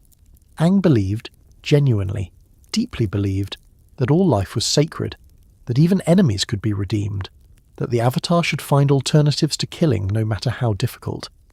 His entire arc in Book 3 builds toward the confrontation with Ozai, the impossible choice between killing the Fire Lord or finding another way to stop him.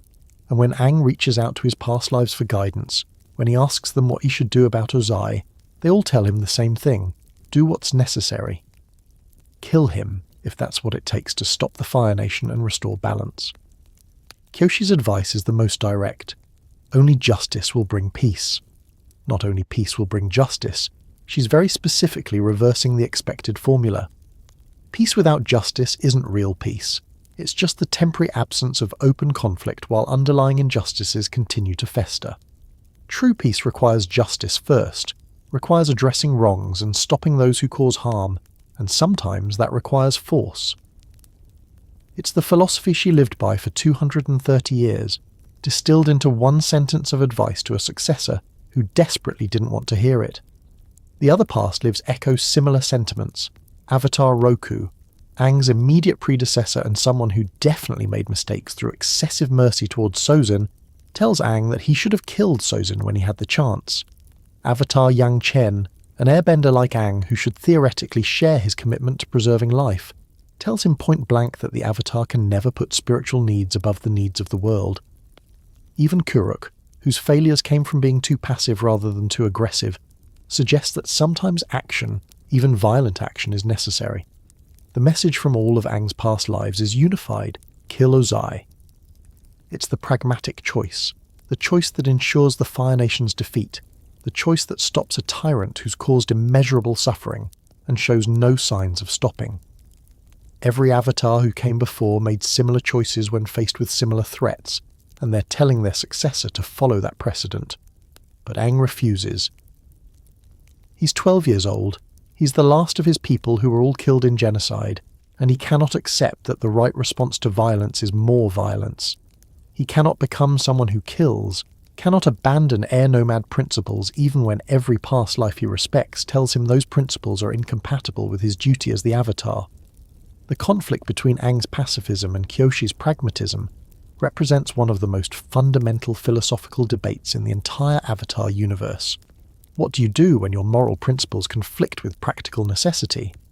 Kyoshi would say, your moral principles matter less than the real-world consequences of your actions. If maintaining your personal purity means allowing a tyrant to continue causing harm, you're prioritizing your own moral comfort over other people's lives. That's not virtuous. That's selfish. Aang would counter, if you abandon your principles under pressure, they weren't really principles. They were just preferences you held until they became inconvenient. The Avatar should represent the possibility of solving problems without becoming what you're fighting against. If stopping violence requires becoming violent yourself, you haven't broken the cycle. You've just taken your turn in it. Both positions have merit. Both have weaknesses. And the beautiful thing about Avatar as a series is that it lets Aang find a third option through energy bending, validates his commitment to his principles while also acknowledging how close he came to having to compromise them. But here's the thing that often gets overlooked in debates about whether Aang was right to spare Ozai. He had to literally invent a new form of bending, had to receive divine intervention from a lion turtle, had to succeed at an incredibly dangerous technique on his first try, all to avoid doing what Kyoshi and the other past lives advised. That's not a repudiation of Kyoshi's philosophy. That's proof of how difficult it is to find alternatives to what she recommended, how much effort and luck and literal divine intervention it takes to solve problems without the kind of decisive force she employed. Aang found his third option, and that's valid for his journey, but 99% of the time, in 99% of situations, that third option doesn't exist. You don't get a lion turtle ex machina. You don't discover a new bending technique at the crucial moment. You just have to make the choice Kyoshi made. Accept the cost of violence or accept the cost of inaction, because those are the only real options available. Kyoshi's voice in the Avatar state carried weight precisely because she'd lived through situations where the third option didn't exist, where every choice was terrible, and you just had to pick the least terrible one. She'd spent 2 centuries making those choices, living with the consequences and never once pretending they were anything other than hard. When she told Aang that only justice would bring peace, she wasn't being bloodthirsty or callous. She was being honest about what she'd learned through longer experience than any Avatar before or since. Peace built on unresolved injustice is fragile, temporary, likely to explode into worse violence later. Deal with the root problem decisively, even if decisiveness requires force, because the alternative is just postponing the reckoning. The Avatar state itself represented the combined wisdom and power of all past Avatars, channeled through the current Avatar's body. When Aang entered the Avatar state, he wasn't just accessing power, he was accessing the accumulated experience of thousands of years of Avatar history. Every battle, every negotiation, every hard choice made by every Avatar became available to guide his actions, and Kyoshi's influence in that collective was significant. 230 years of experience, some of the most dramatic and controversial decisions in Avatar history, a philosophy that shaped how subsequent Avatars understood power and justice. Her voice in the Avatar state choir was loud. When Aang fought in the Avatar state, some of that overwhelming force, that willingness to use decisive violence when necessary, came from Kyoshi. The Avatar state didn't hesitate the way Aang did. It responded to threats with immediate, overwhelming power. That was partly instinct, partly the accumulated combat experience of thousands of Avatars, but also partly Kyoshi's influence making itself felt. The Avatar state said, threats require decisive response. Enemies who won't surrender must be eliminated. The world's safety matters more than your personal moral comfort. And that philosophy bears Kyoshi's fingerprints all over it. But then something happened that Kyoshi probably never anticipated, never prepared for, never imagined would be possible. the Avatar cycle broke. In Legend of Korra Book 2, through a series of events involving Vaatu, harmonic convergence, and cosmic spiritual conflict, the connection to past avatars gets severed. Korra loses access to all the past lives, including Kyoshi, and has to continue as the Avatar without their guidance, wisdom, or accumulated knowledge. From Kyoshi's perspective, existing as a spiritual presence within the Avatar state, what did that feel like? Being cut off from the chain, unable to communicate with or guide future avatars, watching the legacy she'd contributed to for 230 years suddenly end. We don't get that scene, don't get to see Kyoshi's reaction to the severing.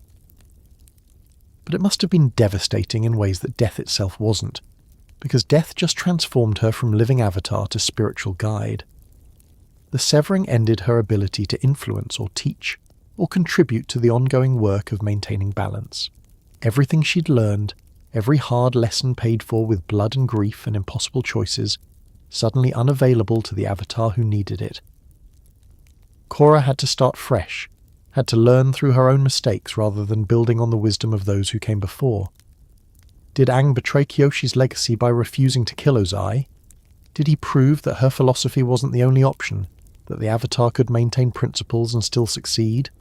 Or did he validate her philosophy by demonstrating how incredibly difficult it is to find alternatives, how much you have to sacrifice and risk and depend on luck to avoid making the choices she made? The answer is probably both. Aang didn't betray Kyoshi's legacy. He evolved it, pushed it in a different direction, proved that the Avatar role could be fulfilled through different approaches. But he also proved why Kyoshi's approach made sense for her circumstances, why most Avatars throughout history made similar choices, why the pragmatic path exists and gets chosen repeatedly. Kyoshi lived in an era of warlords and conquest and political chaos that required decisive force. Aang lived in an era of genocide and war that required hope and spiritual connection, and proving that cycles of violence could be broken. Different contexts, different challenges, different solutions. But the fundamental question remains, when is Kyoshi right, and when is Aang? When do you choose justice over peace, force over negotiation, decisive action over patient diplomacy? When do you preserve your principles even at great cost? Find alternatives even when they seem impossible. Refuse to become what you're fighting against. There's no universal answer, which is probably the point. The Avatar's job is to maintain balance, and balance isn't a fixed state. It's a constant adjustment between competing needs and values. Sometimes balance requires Kyoshi's ruthless pragmatism, sometimes it requires Aang's determined idealism. The wisdom is knowing which approach fits which situation, and having the flexibility to shift between them as circumstances demand. Kyoshi's guidance to Aang wasn't wrong, it was incomplete. She gave him the wisdom she'd accumulated through her experiences, the lessons she'd learned, the philosophy that had worked for her. But she couldn't account for Aang's specific circumstances, his cultural heritage as the Last Airbender, his personal journey, or the possibility that alternatives to her approach might exist. Good mentorship provides guidance, not commands. Kyoshi told Aang what she would do, what she'd learned through painful experience, what she believed to be true based on 2 centuries of being the Avatar. But she couldn't make his choices for him, couldn't live his life, couldn't force him to become a copy of herself. And maybe, somewhere in the spirit world before the connection severed, Kyoshi watched Aang succeed through a different path and felt something unexpected. Pride that her successor found a way she never could. Relief that the Avatar role could evolve beyond the brutal choices she'd had to make. Hope that maybe the world was changing in ways that made her philosophy less necessary. Or maybe she watched him succeed and thought, good for you, kid, but most people don't get lion turtles showing up to bail them out.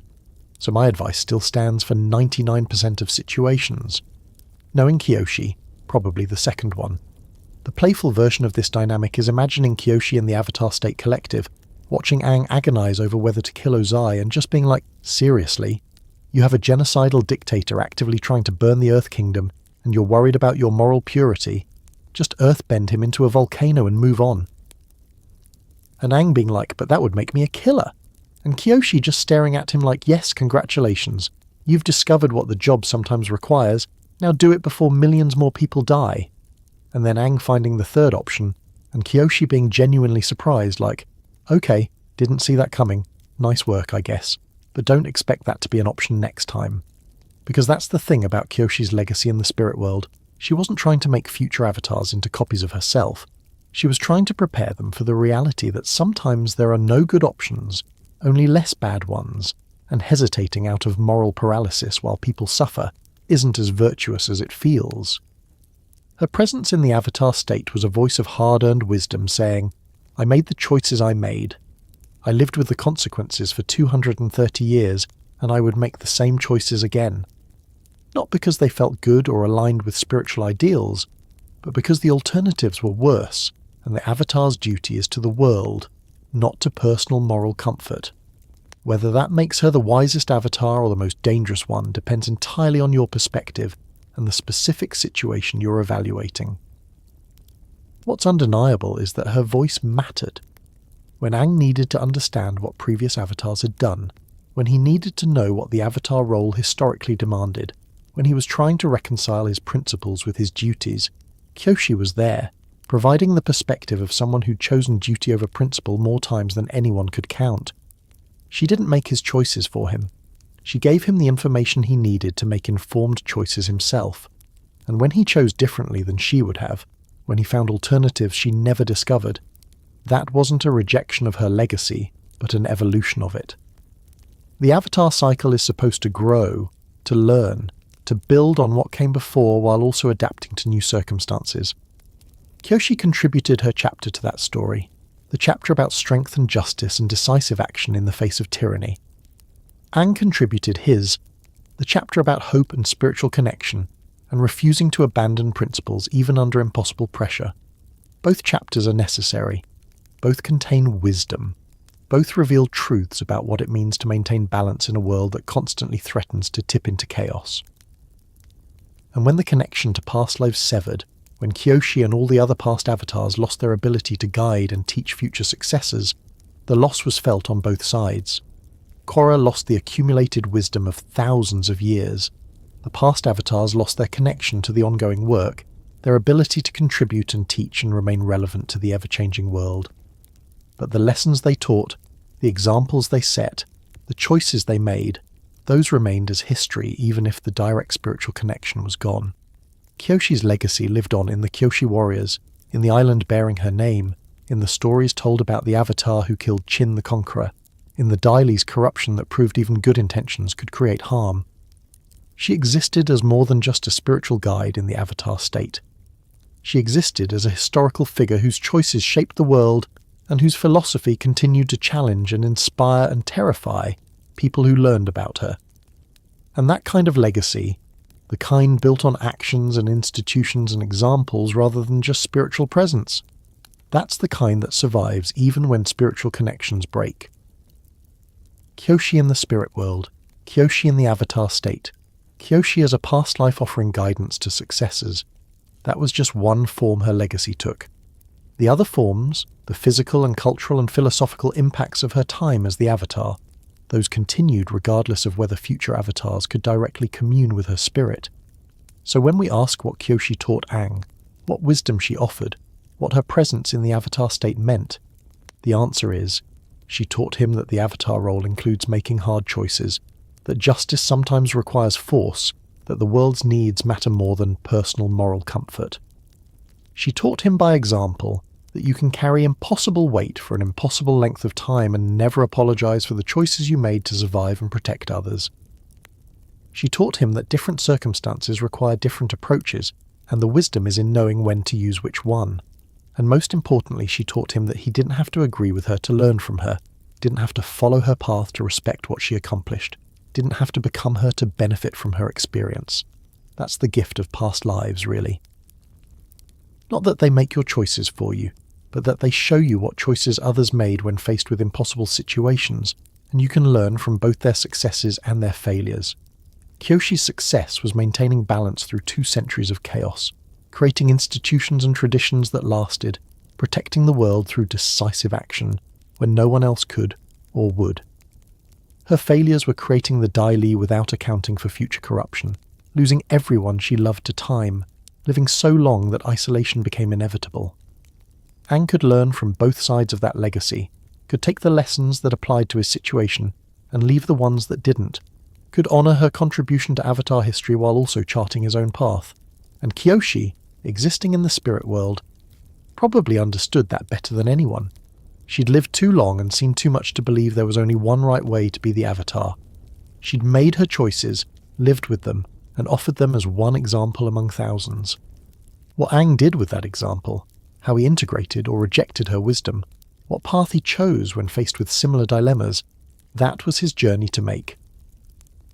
And when he succeeded through a different path, proved that alternatives existed, demonstrated that the Avatar role could evolve beyond the brutal necessities Kyoshi had embodied, maybe she was proud, or maybe she was skeptical, waiting to see if his approach would work in the next crisis, the next impossible choice, the next situation where lion turtles don't show up, and you're left with only the hard options. Either way, her voice in the Avatar state said what it needed to say. Only justice will bring peace. Whether you agree with that philosophy, whether you think it applies to your situation, whether you can find a third option that makes it unnecessary, those are questions each Avatar has to answer for themselves. But the philosophy exists, proven through 230 years of experience, offered as wisdom from one of the longest-lived and most effective Avatars in history. Take it or leave it, but don't pretend the choice is easy, or that the alternatives are always available. That's what Kyoshi taught from the spirit world. The truth, unvarnished and unapologetic, about what it sometimes takes to maintain balance in a world that constantly threatens to fall apart. So here we are, at the end of a journey that started with a servant girl who broke pottery and ended with a legend who broke entire continents. From unwanted orphan to immortal warrior, from invisible nobody to the Avatar whose name still echoes through history centuries after her death. The question isn't whether Kyoshi was important. The question is what her importance actually means, and what we're supposed to learn from someone who lived for 230 years without ever apologizing for who she became. Let's start by acknowledging the sheer scope of what we've covered. Kyoshi was born to criminals who abandoned her, grew up serving the false Avatar in his own household, discovered she was the real Avatar in the most traumatic way possible, learned from an immortal assassin that death gives life meaning, killed a tyrant by creating new geography, founded an elite fighting force that became corrupted into authoritarian nightmare, fell in love with her bodyguard and then had to watch her die, created a sanctuary island that preserved her best qualities, while the mainland descended into chaos, and existed for over 2 centuries as living proof that sometimes the Avatar has to be willing to do terrible things for good reasons. That's not a life. That's a mythology compressed into one impossibly long existence. And the contradictions are what make her fascinating. Kyoshi was brutal in her methods but genuinely committed to justice. She lived longer than any Avatar in history but lost everyone she loved to time. She wielded more power than most people could imagine, but spent her final years increasingly isolated and alone. She created institutions meant to protect people that ended up oppressing them. She killed without hesitation but also built communities based on honor and strength. Most characters, most people, get simplified in historical memory. They become symbols of one thing: the peaceful leader, the ruthless warrior, the wise sage, the tragic hero.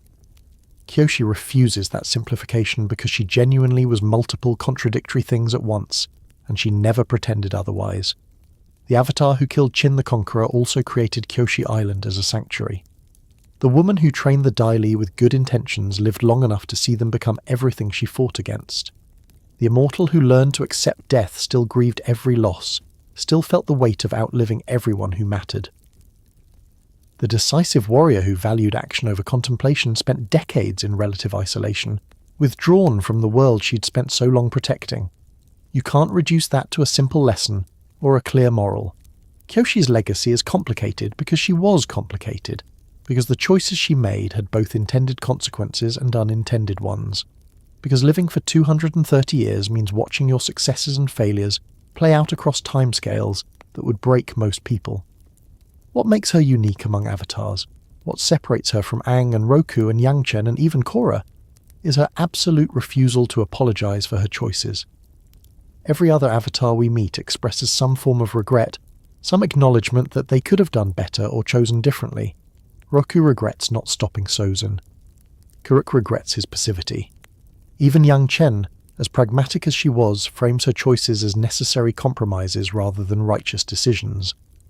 Kyoshi stands in front of Aang, manifests through his body in the Avatar state, and says, "I killed Qin the Conqueror," with the same energy most people use to say, "I had breakfast this morning." No qualification, no regret, no attempt to soften the reality. She made a choice, lived with it for centuries, and would make it again. That unapologetic nature is either her greatest strength or her most dangerous flaw, depending on your perspective and what you believe about power and responsibility. If you believe that moral certainty is essential for leadership, that the Avatar needs to make hard choices without being paralyzed by doubt, that the world requires people willing to do necessary things even when those things are terrible, then Kyoshi's unapologetic nature is admirable. She knew who she was, what she stood for, what she was willing to do to maintain balance. No second-guessing, no endless philosophical debates that prevent action, just clear-eyed assessment and decisive response.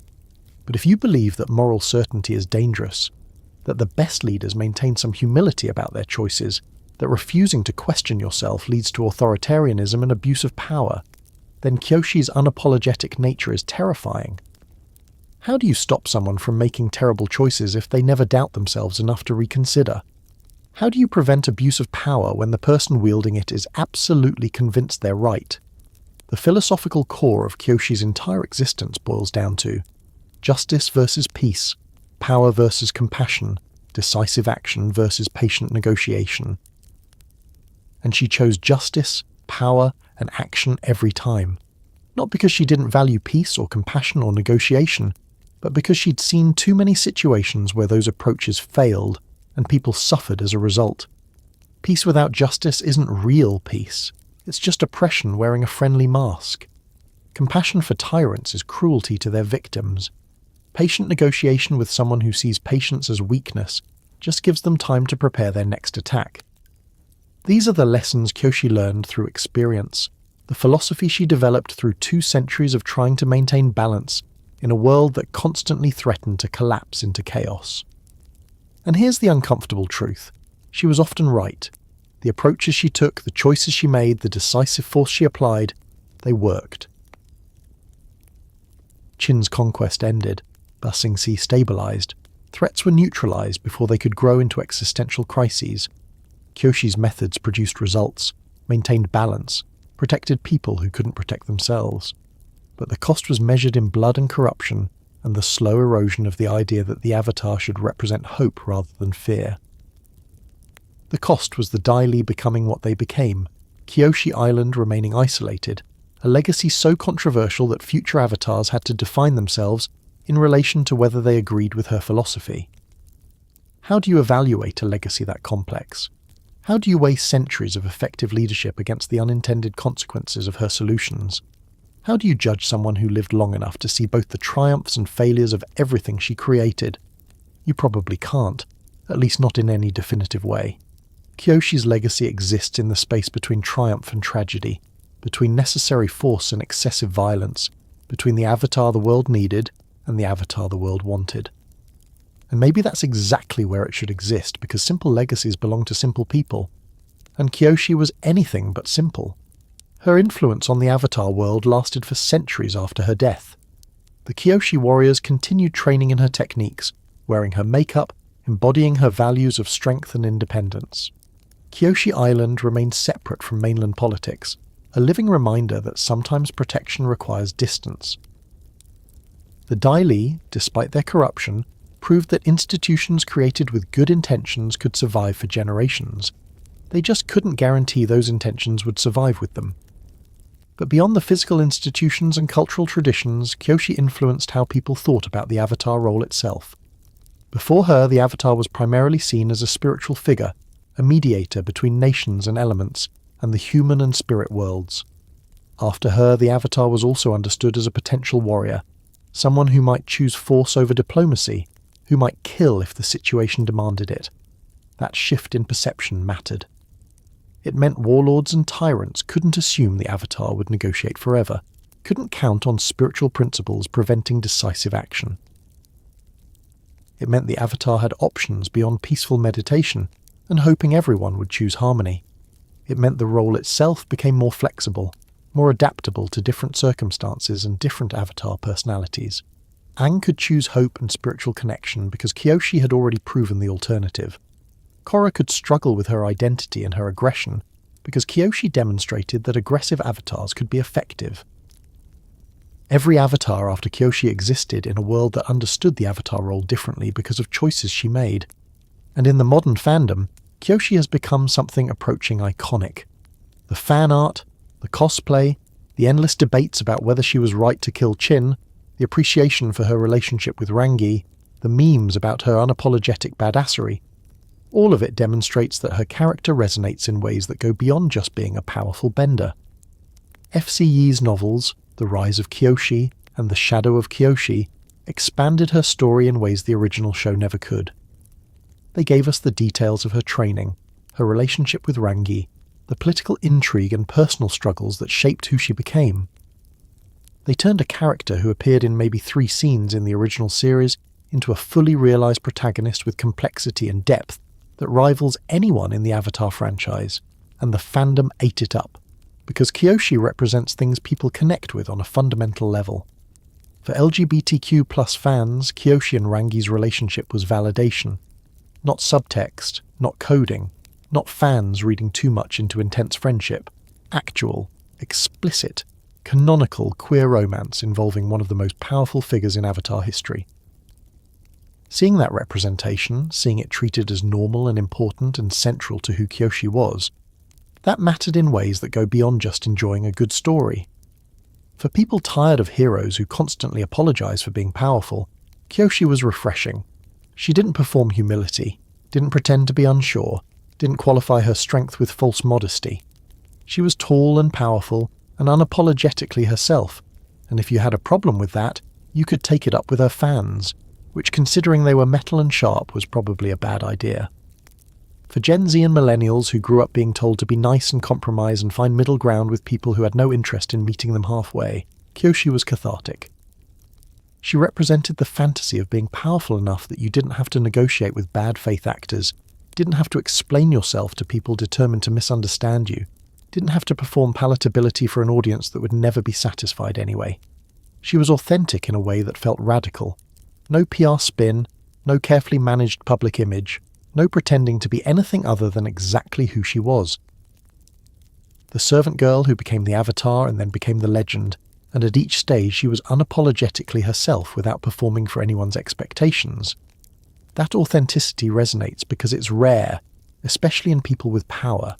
Most leaders, most public figures, most people in positions of authority learn to perform, to present carefully curated versions of themselves that won't offend or alienate or challenge anyone too much.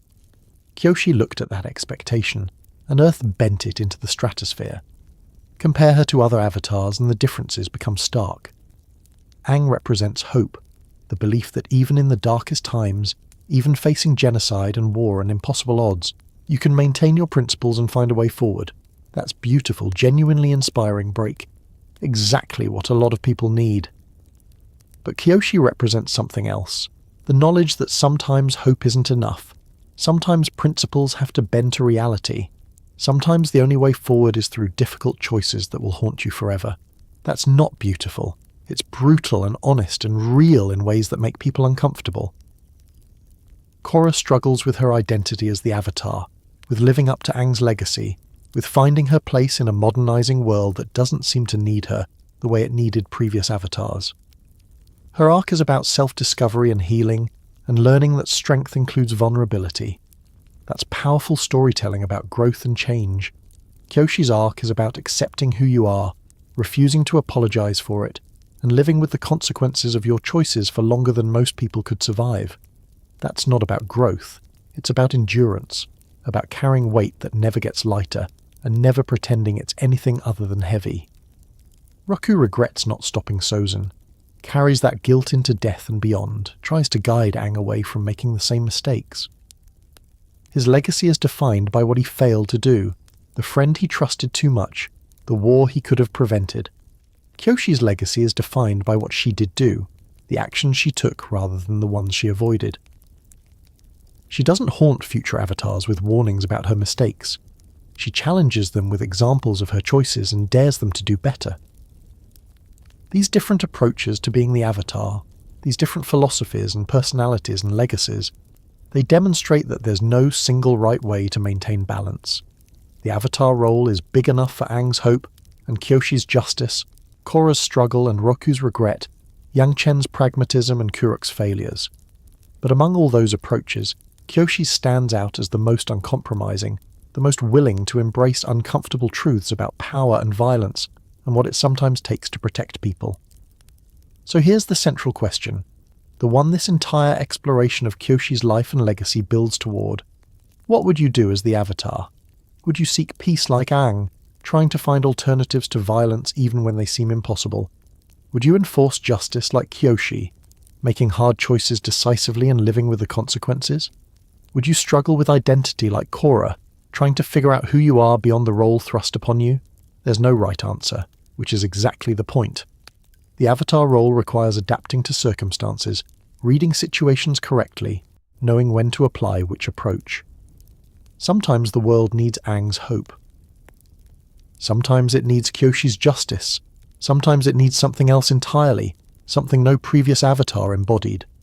But Kyoshi's final lesson, the wisdom she offers across centuries, is this. Sometimes the world needs someone willing to cross the line everyone else fears to approach. Someone willing to make choices that others will debate and criticize and agonize over for generations. Someone willing to carry the weight of those choices without breaking, without apologizing, without pretending they were anything other than necessary. That's not a comfortable lesson. It's not inspirational in the way Aang's journey is inspirational. It doesn't make you feel good about the possibility of heroism without cost, but it's honest. And maybe that's what Kyoshi's entire legacy comes down to. Brutal, uncompromising honesty about what power requires and what leadership costs and what maintaining balance sometimes demands. The meme potential of I Killed Chin the Conqueror demonstrates how her philosophy has permeated popular culture. It's become shorthand for unapologetic ownership of controversial choices, for refusing to hide behind euphemisms or convenient reframings. When someone in the fandom wants to reference making a hard choice and owning it completely, they invoke Kyoshi. That's cultural impact that goes beyond just being a character people like. That's becoming a touchstone, a reference point, a symbol of something larger than yourself. And maybe that's fitting for someone who lived 230 years and shaped the world in ways both intentional and accidental. Kyoshi became larger than life because she lived longer than life, because she made choices that echoed through centuries, because she refused to be anything other than exactly who she was. The tall girl with fans who nobody wanted became the avatar nobody expected, the legend nobody could ignore, the philosophy nobody could dismiss even when they disagreed with it. She killed Chin the Conqueror, created the Dai Li, founded Kyoshi Island, loved Rangi across decades, learned from an assassin, outlived everyone, and never once pretended to be anything but herself. Is that the most Avatar thing of all? Being so completely yourself, so unapologetically committed to your values and your choices, that you reshape the world simply by refusing to bow to anyone's expectations? Maybe. Or maybe the most Avatar thing is maintaining balance despite being pulled in every direction, despite the weight threatening to crush you, despite living long enough to see your solutions become problems. Either way, Kyoshi embodied it. She was the balance between overwhelming power and careful restraint, between brutal pragmatism and genuine justice, between isolation and connection, between immortality and accepting death. She lived for 230 years without bowing to anyone, not to warlords, not to sages, not to expectations about what the Avatar should be, not even to the weight of immortality itself. She stood tall, fans ready, face painted for war, and dared the world to challenge her. And when the world did challenge her, when threats emerged and crises developed and impossible choices needed making, she made them, decisively, unapologetically, with full awareness of the consequences and full acceptance of the responsibility. That's the legacy, proof that you can carry impossible weight for an impossible length of time and never compromise who you are. Proof that strength includes knowing when to use overwhelming force and when to create sanctuaries.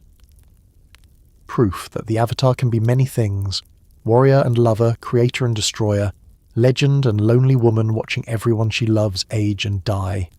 Proof that sometimes justice requires blood, sometimes peace demands violence, and sometimes the most compassionate thing you can do is make hard choices so others don't have to.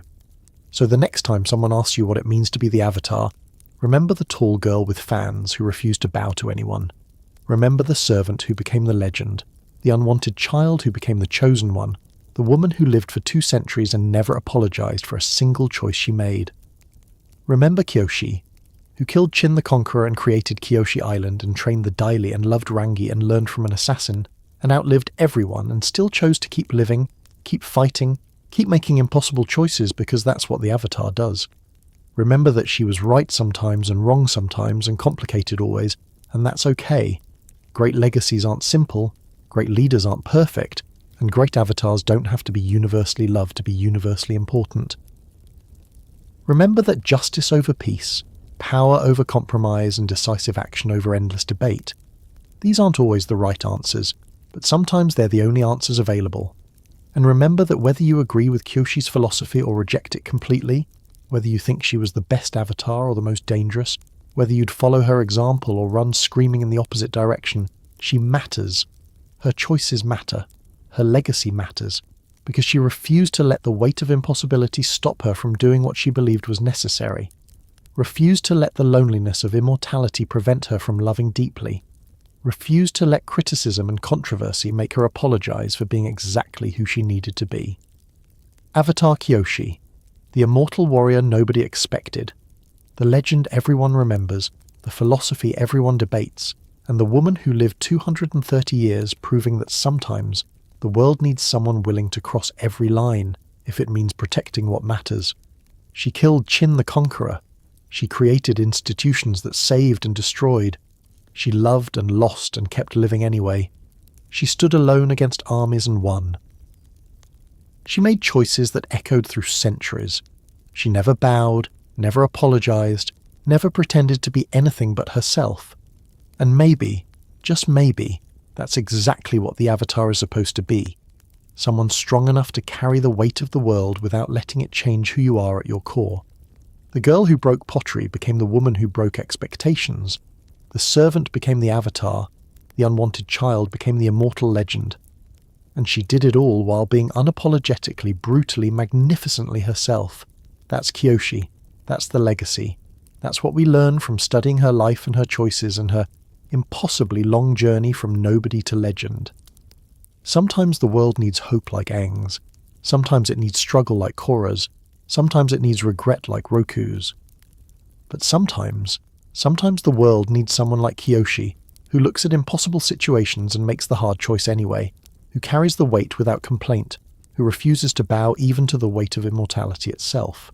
And that refusal, that strength, that unapologetic commitment to justice even when it costs everything, that's the lesson Kyoshi teaches across the centuries. Take it or leave it, apply it or reject it, debate it endlessly or accept it completely. But don't forget it, because the Avatar who killed Qin the Conqueror and never apologized for a single moment of her 230-year life has earned that much at least. Remember Kyoshi, honor her complexity, learn from both her triumphs and her failures, and maybe, when you face your own impossible choice, you'll hear her voice from across the centuries. Only justice will bring peace. Whether you agree is up to you. But she said it, she meant it, and she lived it for longer than anyone should have to. That's Avatar Kyoshi, the immortal warrior, the unapologetic legend, the woman who refused to bow, and nothing, not death, not time, not controversy, not the weight of impossible choices, would ever be the same after she walked the earth for 230 years and proved that the Avatar could be so much more than anyone imagined.